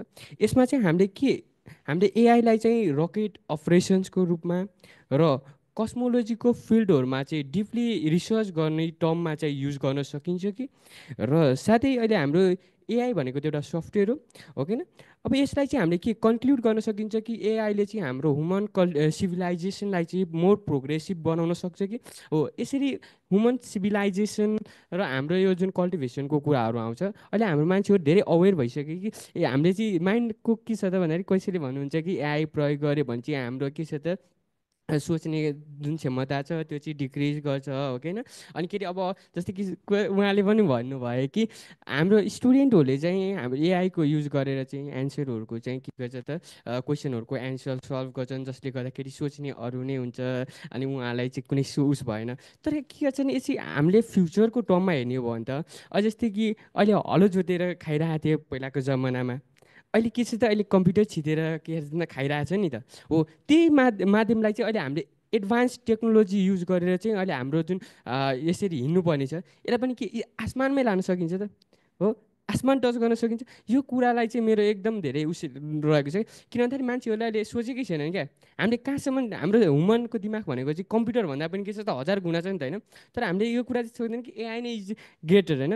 हामीले एआईलाई नै प्रयोग गरेर चाहिँ हामीले चाहिँ त्यो जुन हुन्छ एटमोस्फियरसम्म पुग्नको लागि चाहिँ कस्तो खाले कुराहरू गर्नुपर्छ, यो कुरा चाहिँ अहिले उहाँहरूसँग चाहिँ म सोध्न चाहन्छु क्या। हजुर, थ्याङ्क यू।